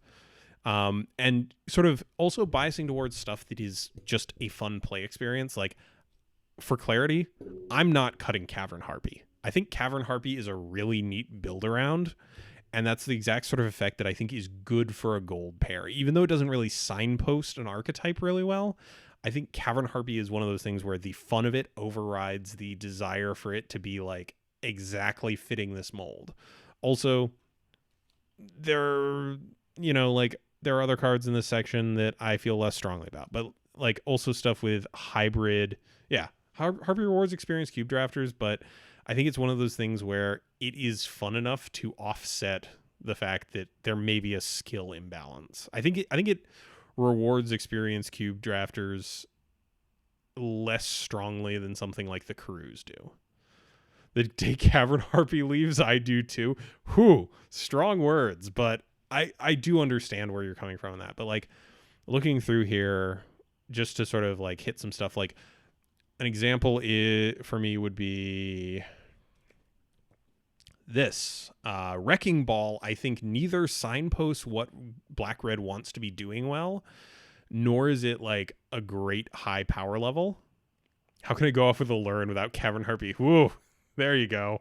There's certainly the take. So something like Wrecking Ball, I think, is a prime candidate for this type of cut where it doesn't signpost anything well, but it also doesn't like hit a power level or interest level that really works. Yeah, it wishes it was Terminate. Like the number of times I've seen this cast to actually blow up a land, especially with the three, technically if you squint, commons. There's just been so much more common removal under 3 CMC that all the old form CMC removal just doesn't feel as awesome as it used to. Yeah, like this back in the day would have felt, not amazing, but reasonable to play. And stuff like this where it neither signposts well, nor is of a really high power level, nor is it a build around. These are the types of things we're going to look to trim in this update and then see how that feels. Footlight Fiend when? Ooh, I like Footlight Fiend actually. But that's a discussion for later. Where with this first update, we don't want to like upset the balance too much, and also don't want to tell people, hey, by the way, we took over control of like updates, and by the way, we're going to include 50 cards. Like we don't want to be in that position. But it kills Guardian of the Guild Pact. It doesn't. It really doesn't. I think they're talking about Wrecking Ball. Wrecking Ball. Yeah.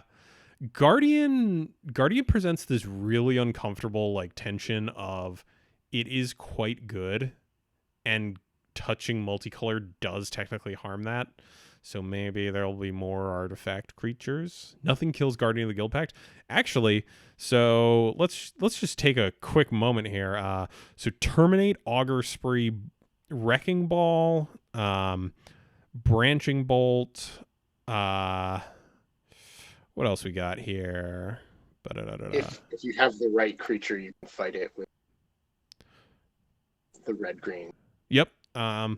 Also, like a bunch of these gold cards can just block it, like Putrid Leech. Ooh, unmake. Maybe is the Dimir -3. Yep. Agni Warp. Applied Biomancy will let you fight something with it if right is no. Applied Biomancy is the bounce and counter. Oh, not even a counter. Jeez. Final payment. Rencrod Tro will get it down to an 0-1. Yeah, like there's a lot of these. There's a lot of ways that you can block it. Actual straight up removal is a little hard. Hypothesizal. The blue-red hybrid enchantments can make it stop altogether. Yeah. Green-white, green-blue one makes it a snake, but only for one turn, I think. Pillory will do it. Yeah, like,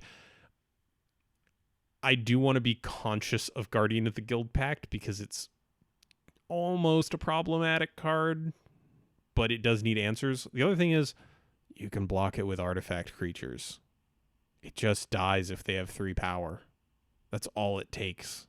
Wait, what if there was a 5/5 artifact? Yeah. The big Chonkus himself. So yeah, we will likely include this with a caveat of like, hey, this discussion is peaking. Jesus. We will likely during the update include a sort of rider of like, hey, please be aware, these may not be permanent changes, but it's a problem we aren't ready to accept it. Yeah, like Guardian of the Guild Pact has long been one of those things where it's not on its face like the most powerful card in the cube, and like I don't want it to be one of those things to get cut because it's our cube's true name nemesis, right? Like it might not be the most interactive, but it sure provides a clock, and it wears equipment well. Those are the two big things it's got going for it. I'm not going to address the pestilence thing, but that's there as well. So yeah, we're looking to make one cut out of each of the color pairs and see how that functions, see how we're feeling. What are the equivalent bombs in other colors? I don't know, like what? Uh, Capsize is still good in Rancor, this cube. yeah, Capsize, Rancor, Guardian, Pestilent, probably. Cool.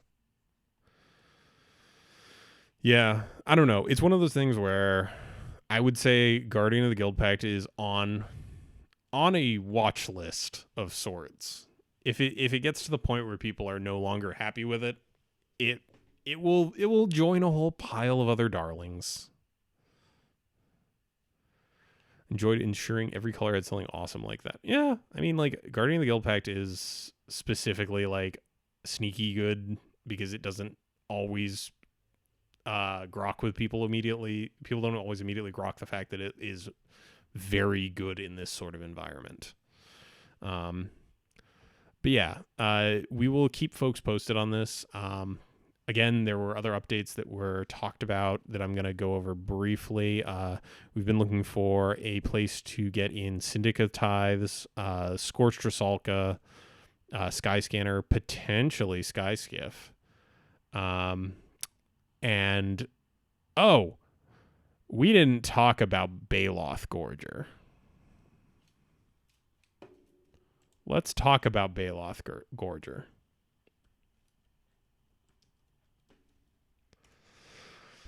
People don't like this card, and I don't understand it. I don't know. Decontest? We could talk about that in a moment. We didn't talk about Witchstalker either. That actually that seems fine to kind of combine here. So while we're pulling up that card, Decontest note, we're talking about desecrating the Stibs cube and wants to know what our thoughts 2 to 3 card game. I assume this is like Freed from the Real, and I don't like Freed from the Real. I don't think it's good for a limited environment. I'll tell you what. They're narrow. They're narrow. They don't. You know what's not narrow, and all the cards are good on their own? Peregrine Drake combo. 7 card game win. So I do think like there is room for that. I personally run the Peregrine Drake package in my personal cube. It is a thing. That's maybe a discussion better to have off stream, but yeah, Peregrine Drake was always in my head. Yeah. So Witchstalker is better than Ravenous Baloth, which used to be a rare. I think it still is. Yeah, I don't think Ravenous Baloth has seen a printing in a while. It shows up in the. You're cutting out there, buddy. Sorry, Ravenous Baloth shows up as the precon. Oh, does it? Precon rare. Okay. So we've got Baloth Gorger. We've got Fierce Witchstalker. This thing has trample. Witchstalker has trample. Gorger doesn't. Gorger does also have a mode where it's a 7/7. I understand people's issue with Baloth Gorger as it is just a 7/7 for 8. My issue with just replacing it for Fierce Witchstalker is that's us cutting another one of the ramp payoffs. Like, while a 7/7 for 8 is not amazing, it is something to do once you hit 8 mana. Got a full art altar of Gorger, just saying. That's Decontest. That's why you just collect every possible card and get the ones altered that you want altered. And that way, when we pull in a card, you already have the altar ready. But I get where Fierce Witchstalker is coming from. The fact that it's just like a big old 4/4 that comes with 3 life conditionally. And Baloth Gorger is not evasive, but I like Baloth Gorger, and I'm not sure why people aren't on board with it. So I don't know. I just like the fact that it's flexible, and sometimes flexible where neither mode is amazing is better than one instance that's better in that exact role. Because Fierce Witchstalker, I'd cut one of the more prohibitively high CMC green cards. What do we have that's prohibitively high? Wrecking Beast and Walker of the Grove, Maul Splicer, Croson Tusker, which I actually cast I was gonna say, is good divination. if you've never played Croson Tusker, and if you've only ever played Croson Tusker and treated it as a 7-drop, you've done it wrong. Um, Just a very good divination. Turn 8 Gorger OP Doomblade. Yeah. Tusker is a non-creature spell. No. The trick is Tusker is the original adventure card. You just need some recursion in there. Not one. So what you're saying is I'm going to cycle Tusker, draw, and Pulse of Marasa so that I can play. So you can play Croson Tusker when you wind up getting close to 7 mana. Exactly. Like Croson Tusker is the original adventure card. So in terms of the high drops, Wrecking Beast I really love because it can be a 6 mana haster. And also one of the other things that people had brought up was potentially splitting the difference on Baloth Gorger for what is it called? Our big savior. The big boy, the Colossal Dreadmaw. Colossal Dreadmaw is technically trample and the midpoint between the two of them. It is the most high potential for meme value. Like, it's in every set. I think ramp payoffs in this cube are about getting a turn 4 or 5 play down on turn 3 or 4 rather than a 7-drop on turn 8. Yeah, I hear what you're saying. I would be personally a bigger fan of, and I can't believe I'm saying this, I would be a bigger fan of Colossal Dreadmaw than Witchstalker. I don't think the 3 life matters that much. Well,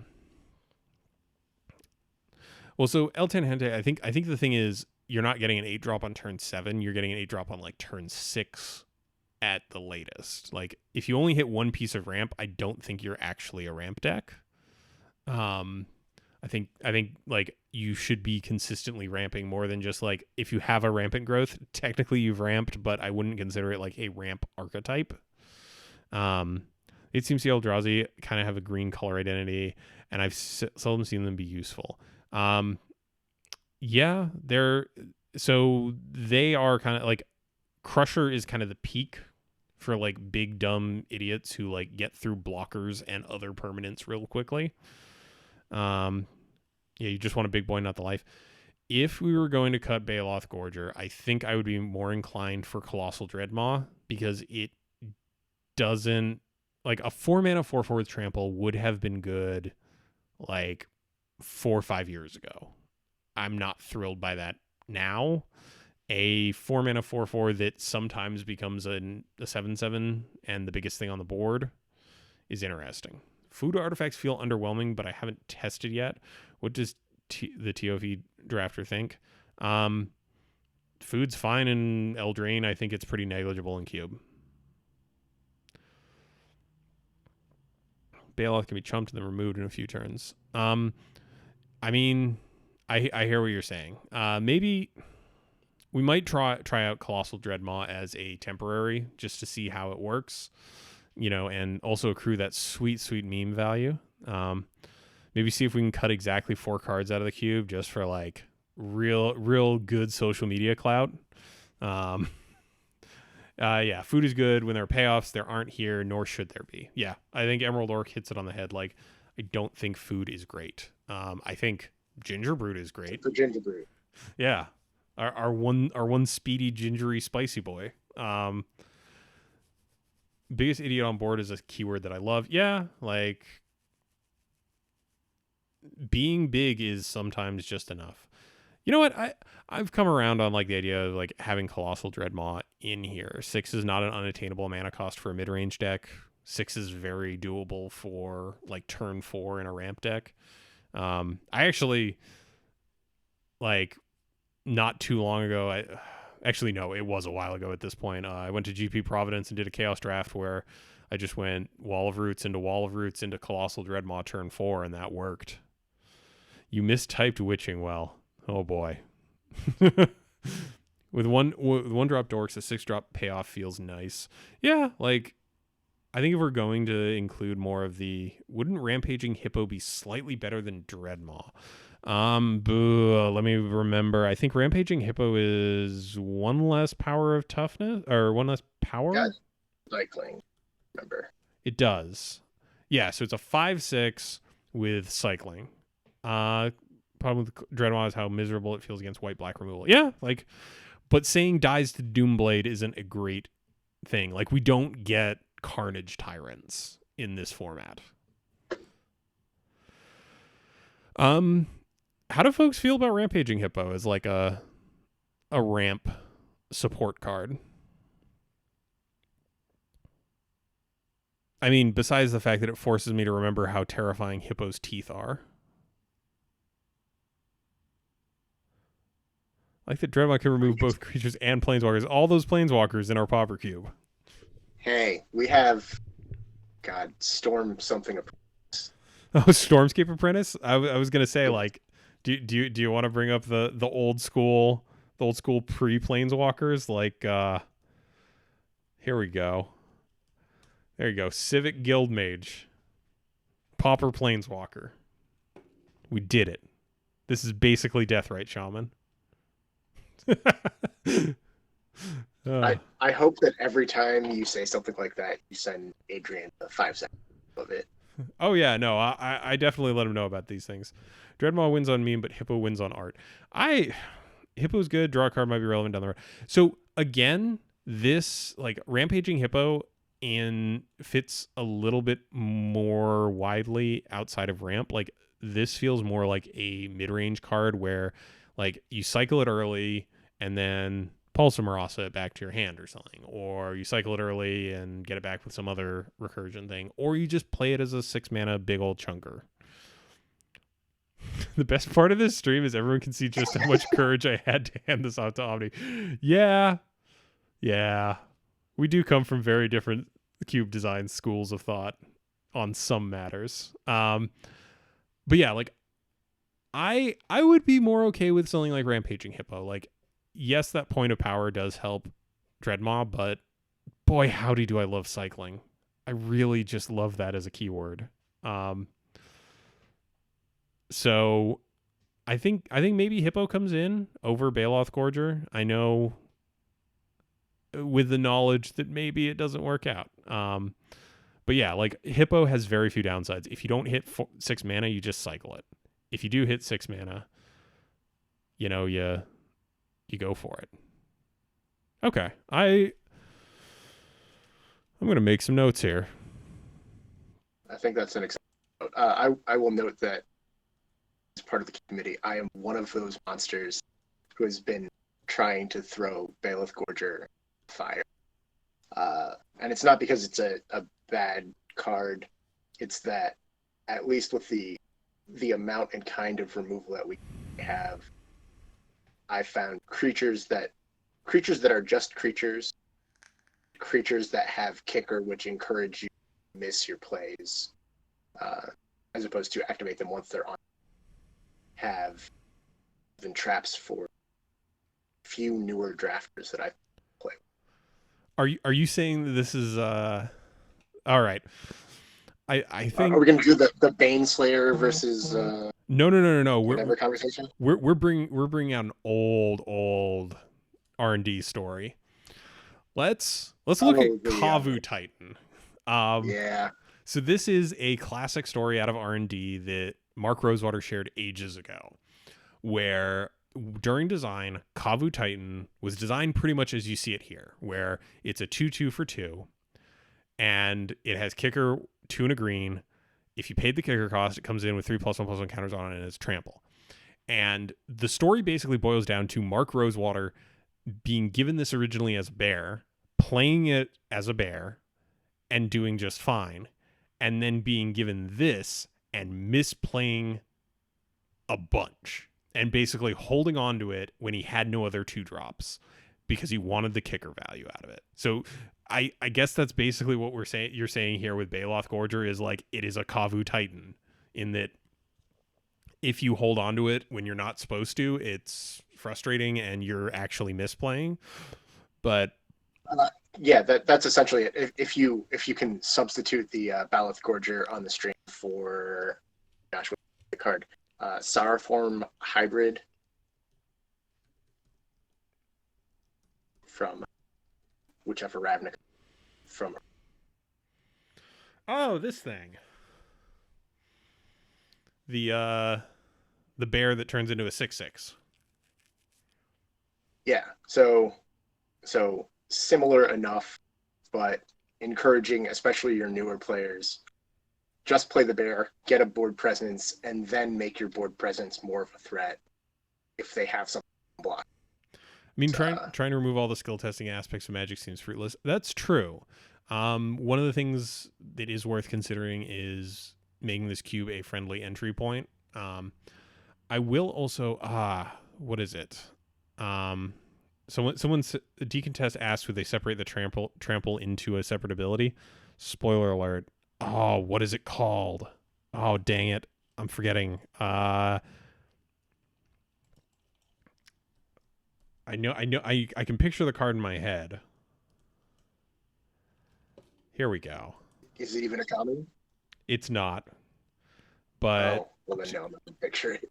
To answer Decontest's question, this is what Kavu Titan looks like now. They actually just printed a version of Kavu Titan that's much better.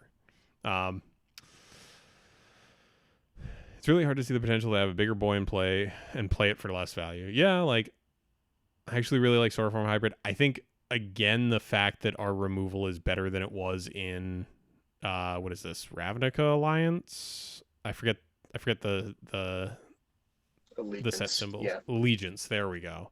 I didn't even remember the right word. But yeah, like Sourform Hybrid. So I just watched one of the movies, so silly.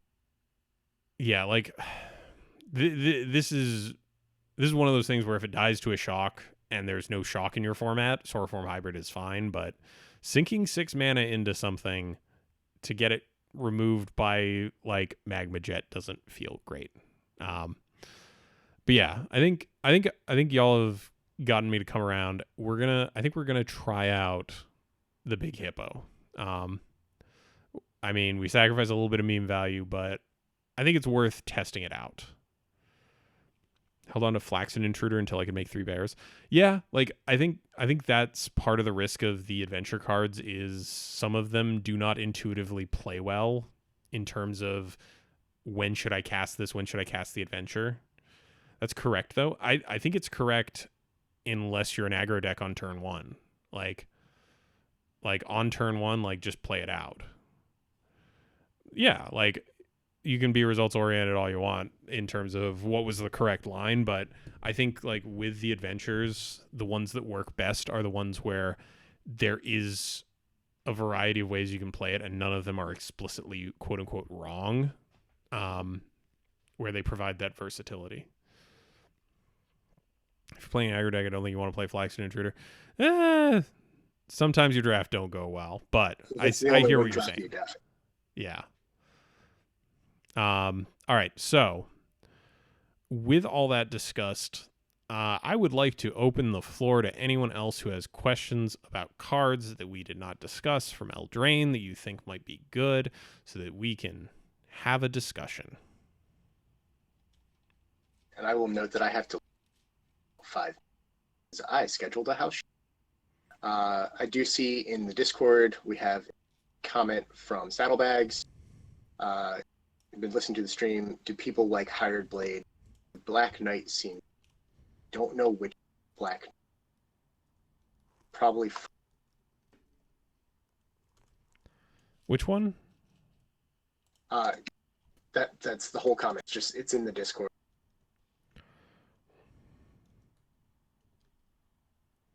I'm just gonna search for everything that's black and common in another window. Let's look for a 3-drop here. So Hired Blade is 3 mana for a 3/2 flash. Scalding Cauldron seems decent. We'll get to that one in a second if we can figure out what knight in question we're looking at. None of these are leaping out to me as obvious things to talk They about. might have been talking about Oh, referring to the Scry 2. that. That's my Oh, best guess. okay, okay. Okay, let's yeah, be corny. It's exclamation point card and then card name. We'll get MTG bot to actually do the thing. So Scalding Cauldron. This thing has been fine in limited. Um, I don't think it's amazing. But I think it's okay. Uh, I'm. Do we not have a better version of this in Pauper? I don't think Popper does. We've got Aliapile. This was Silent Dart, common or at uncommon. It's been printed a couple of different ways. Silent. Explosive apparatus. Sure. Let's grab explosive. So let's transition to that. All right. So this one, oh, this is just a better version. Oh, explosive apparatus goes face. That's the difference here. It's a bit Vial of Dragonfiery, not as good as Blood Tallow Candle. That's actually an interesting one that we could talk on. Wanted to play Hide Blade versus Last Legion, which hasn't been working all stream for me. Same stat line.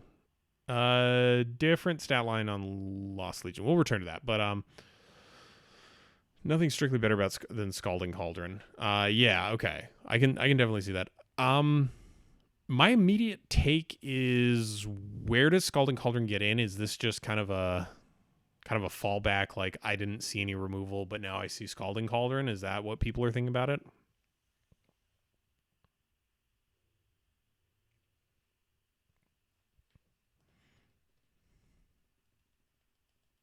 It's got to be. That's got to be my guess. I don't know. Can't. Yeah. I can picture where it's good. A piece of glue that holds your draft together. Not ever. Yeah, I've liked it in limited so far, and like in its set, I'm just versatile goes into any deck pretty much. Yeah, and I do like the fact, like, I very much anticipated this to be like an attacking or blocking only clause, and the fact that it's missing that is nice. I guess my question would be, like, what do we have that's underperforming in terms of equipment or artifacts? I mean, we had talked about cutting our Armillary Sphere. That was something that had come up in the last stream. Yeah, I guess, like, we could maybe pull that in for testing over one of the less efficient, like, Wayfarer's Bauble, maybe. Oh no, that one goes into play tapped. That one's solid. Maybe Armillary Sphere. I don't know. Someone else I saw mentioned Crashing Drawbridge. Let's talk about the Crashing Drawbridge for a second. So this is a 2 mana for an 0/4. Nice defensive body. It's got Defender, appropriately. And tap creatures you control gain haste until end of turn. Sphere allows 5-color shenanigans. Decontest. I hear you. I still think Sphere is kind of bad. I'm not a fan of it personally. So Crashing Drawbridge is interesting. How many things in the cube list currently have tap abilities?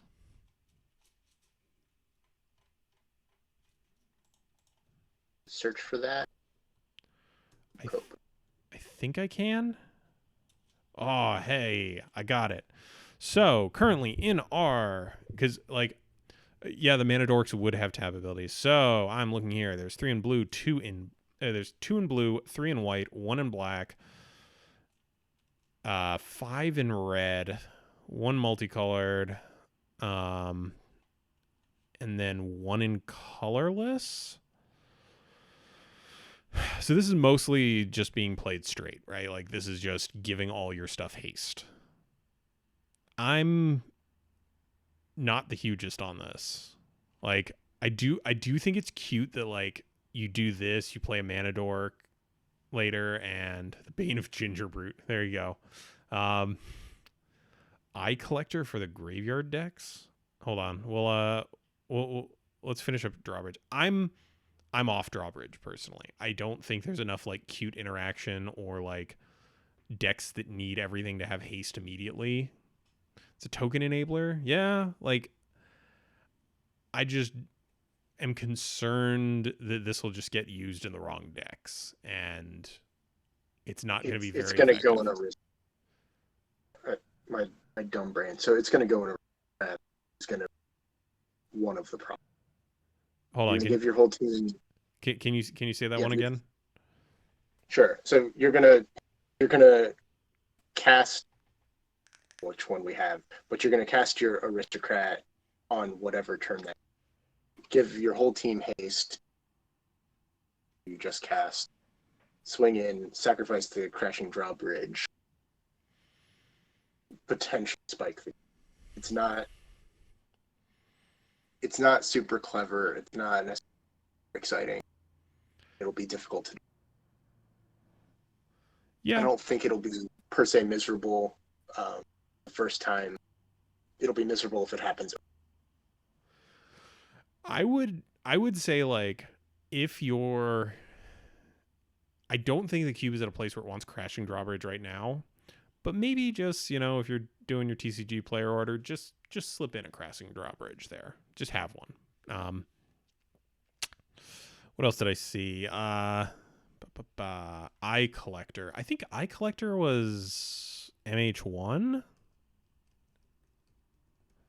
Oh, no, no, no, no, no. It's not. Yeah, the one mana flying in black that mills both players. I don't really have a formed opinion about this. I saw it at the pre-release and it seemed fine for like chunking in for a bit of early game damage before someone could get a flyer. Yeah, I don't really have strong opinions on this one way or the other. Do other folks have anything to say about it?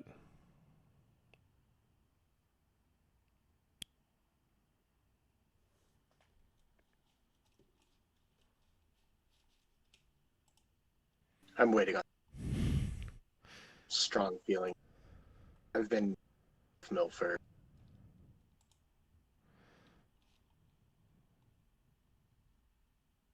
So we're all. I've run away together Witch's Cottage, Crystal Slipper, and Youthful Knight. Youthful Knight's actually a reprint. From like Stronghold or something. Run away together. Let's talk about that one real quick. So run away together is 1 in a blue. For an instant, choose 2 creatures controlled by different players. Return those creatures to their owner's hand. Youthful Knight has been in. That is correct. I remember that Youthful Knight was in the list way back in the day.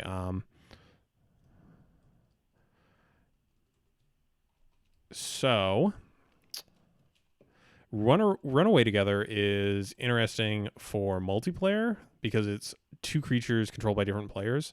I am going to just bring up that Aether Tradewinds exists, and for 1 more generic mana, you get to return a permanent versus a creature. I'm pretty neutral on Runaway Together. I'm not a huge fan of it. We also at Common have access to the much, in my opinion, much spicier Withdraw. So this returns a creature to its owner's hand and then return another target creature to its owner's hand unless its controller pays 1. So this can function as Run Away Together, or if your opponent's tapped out, can be a 2 mana double unsummon. If we were going to bring effect like this in, I think it would probably be Withdraw over Run Away Together, personally, just because it does have more options for how you play it. Next on your list was Witch's Cottage. I do actually have to go. All right. I'll round this one out. Feel free to leave. I know you have a life. I'll finish this one up I for us wish I then. didn't. All right. Have a great day, everyone. All right. Thanks for being here. Bye. All right. Um, so Witch's Cottage. I would like to immediately point out that we also have access to.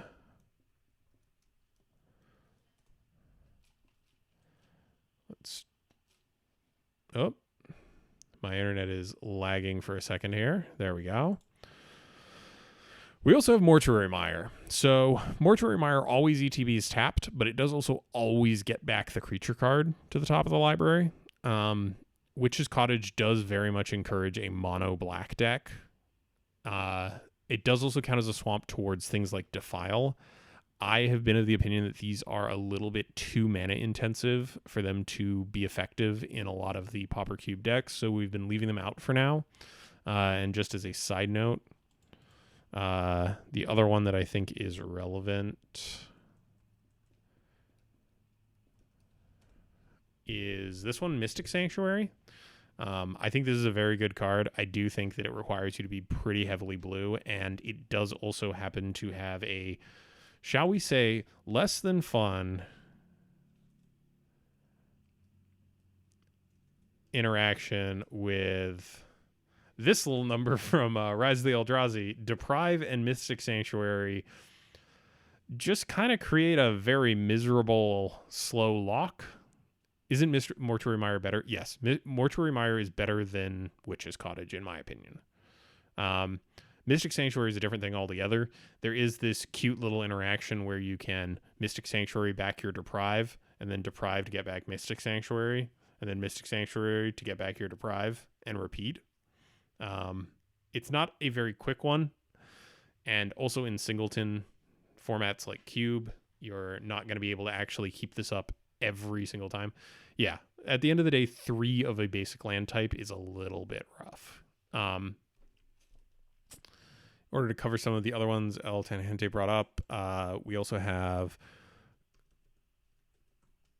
this one, Crystal Slipper, which I kept referring to as Glass Slipper during spoiler season and kept not getting the Scryfall bot to work correctly. I think my fear here is that if we're going to include a widespread haste enabler, I would prefer to add something like Crashing Drawbridge.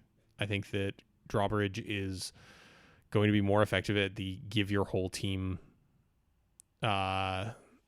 first not first strike, haste. I do think that Crystal Slipper looks appealing, but the buff is very minimal, and having to pay kicker 1 on a lot of your creatures doesn't feel great. We also don't run, what is that thing? I'm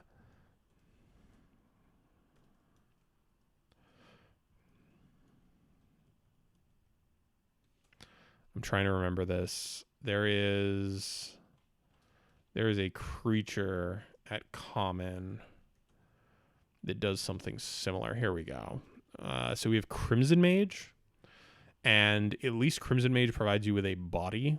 And while it does cost additional red mana, I would prefer something like Crimson Mage where you at least get a 2/1 out of it, whereas Crystal Slipper doesn't by itself actually help increase your board.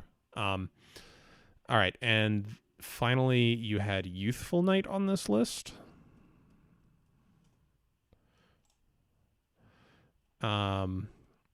Which I'm currently getting the wrong one. Here we go.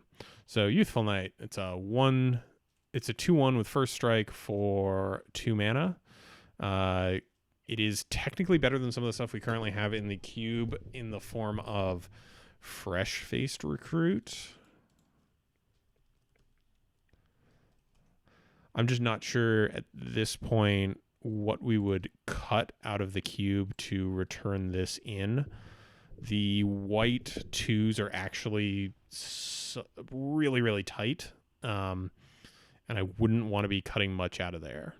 So, yeah. So just for comparison's sake, we've got Fresh-Faced Recruit, which is technically playable in red, but doesn't always have first strike.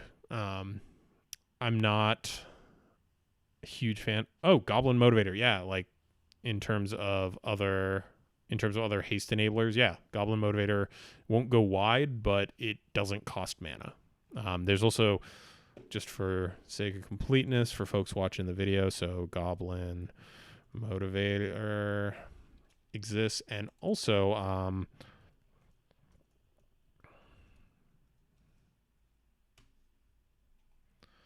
we've got Bloodlust Inciter.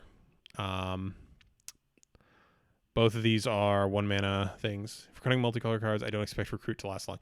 Spoiler, it might not. Yeah. All right.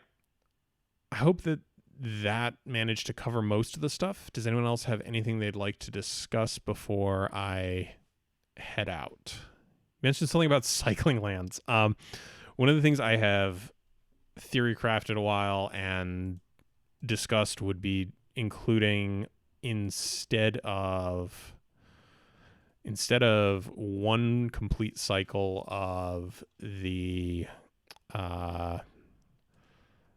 ETB tapped lands, having 5 each for the cycling onslaught lands and the cycling desert cycle. Be Corny, we did not talk about Scorched Rusalka. Scorched Rusalka is going to try and find a home. We mentioned it briefly. We are very pro Scorched Rusalka. I think it's a great aggro card. So Agent Dragon, one of the things I've talked about in other conversations is potentially testing out having 10 cycling lands instead of one of the cycles of ETB tapped lands. It reduces the overall amount of fixing that kind of trims down any of the 3 color plus nonsense, while also providing a way for decks to continue to see cards late game while not being the absolute worst lands possible. Without the inclusion of the Karus, these do get a little bit less good. For folks who've ever played Constructed Pauper or anything like that, being able to return one of these to your hand with a Karu is really nice because you can float the mana off of it, cycle it using the mana it produced. But yeah, I like the idea of this. It's something that I'm going to have to theory craft a little bit more and figure out impacts that would result from this. But I'm a big fan of cycling as a keyword. I think every time it's shown up in a set, it has worked out incredibly well. It's a question of doing some numbers and figuring out if this is exactly the direction we want to take the cube, at least even temporarily. So it's one of the things I've talked about. I know that Stibbs will probably object to it at some point, but I don't know, throw up one of the memes of I am the captain now. But yeah, that's my little thing on cycling lands. It's a nice, clean swap from one to the other, as opposed to the monstrosities that I've theory crafted where each color pair gets different land for it. So, no darlings. I know. No babies. All right. Anyone else got anything for me?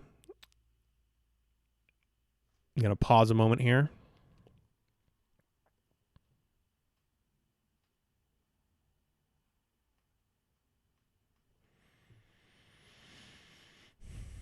All right. With no one else coming out of the woodwork, I think I feel content calling this first Q&A to a close. And this time, I did actually record everything. So, regardless of whether or not the VOD actually worked, I think it did. This should be up on YouTube soon. Thanks everyone for coming out and giving your opinions. We will try to get the cube update out as soon as possible and figure out exactly where the cube's going from here. Thanks again for everyone's support. It was a great amount of fun. And y'all even managed to convince me about cutting Baloth Gorger. So consider yourselves successful in selling for the day. But yeah, I've had a great time here. Thanks you all, and hopefully you did too. We'll talk to you whatever the next set is. Is it Theros next, or is it that giant creatures set? I forget. All right. Estimate for update post, Asian Dragon. We're going to try and get them out as quickly as possible. I'm not going to say absolutely Monday. It's going to come down to how long we wind up discussing, but I would hope for early next week as a time zone for when that update should be live.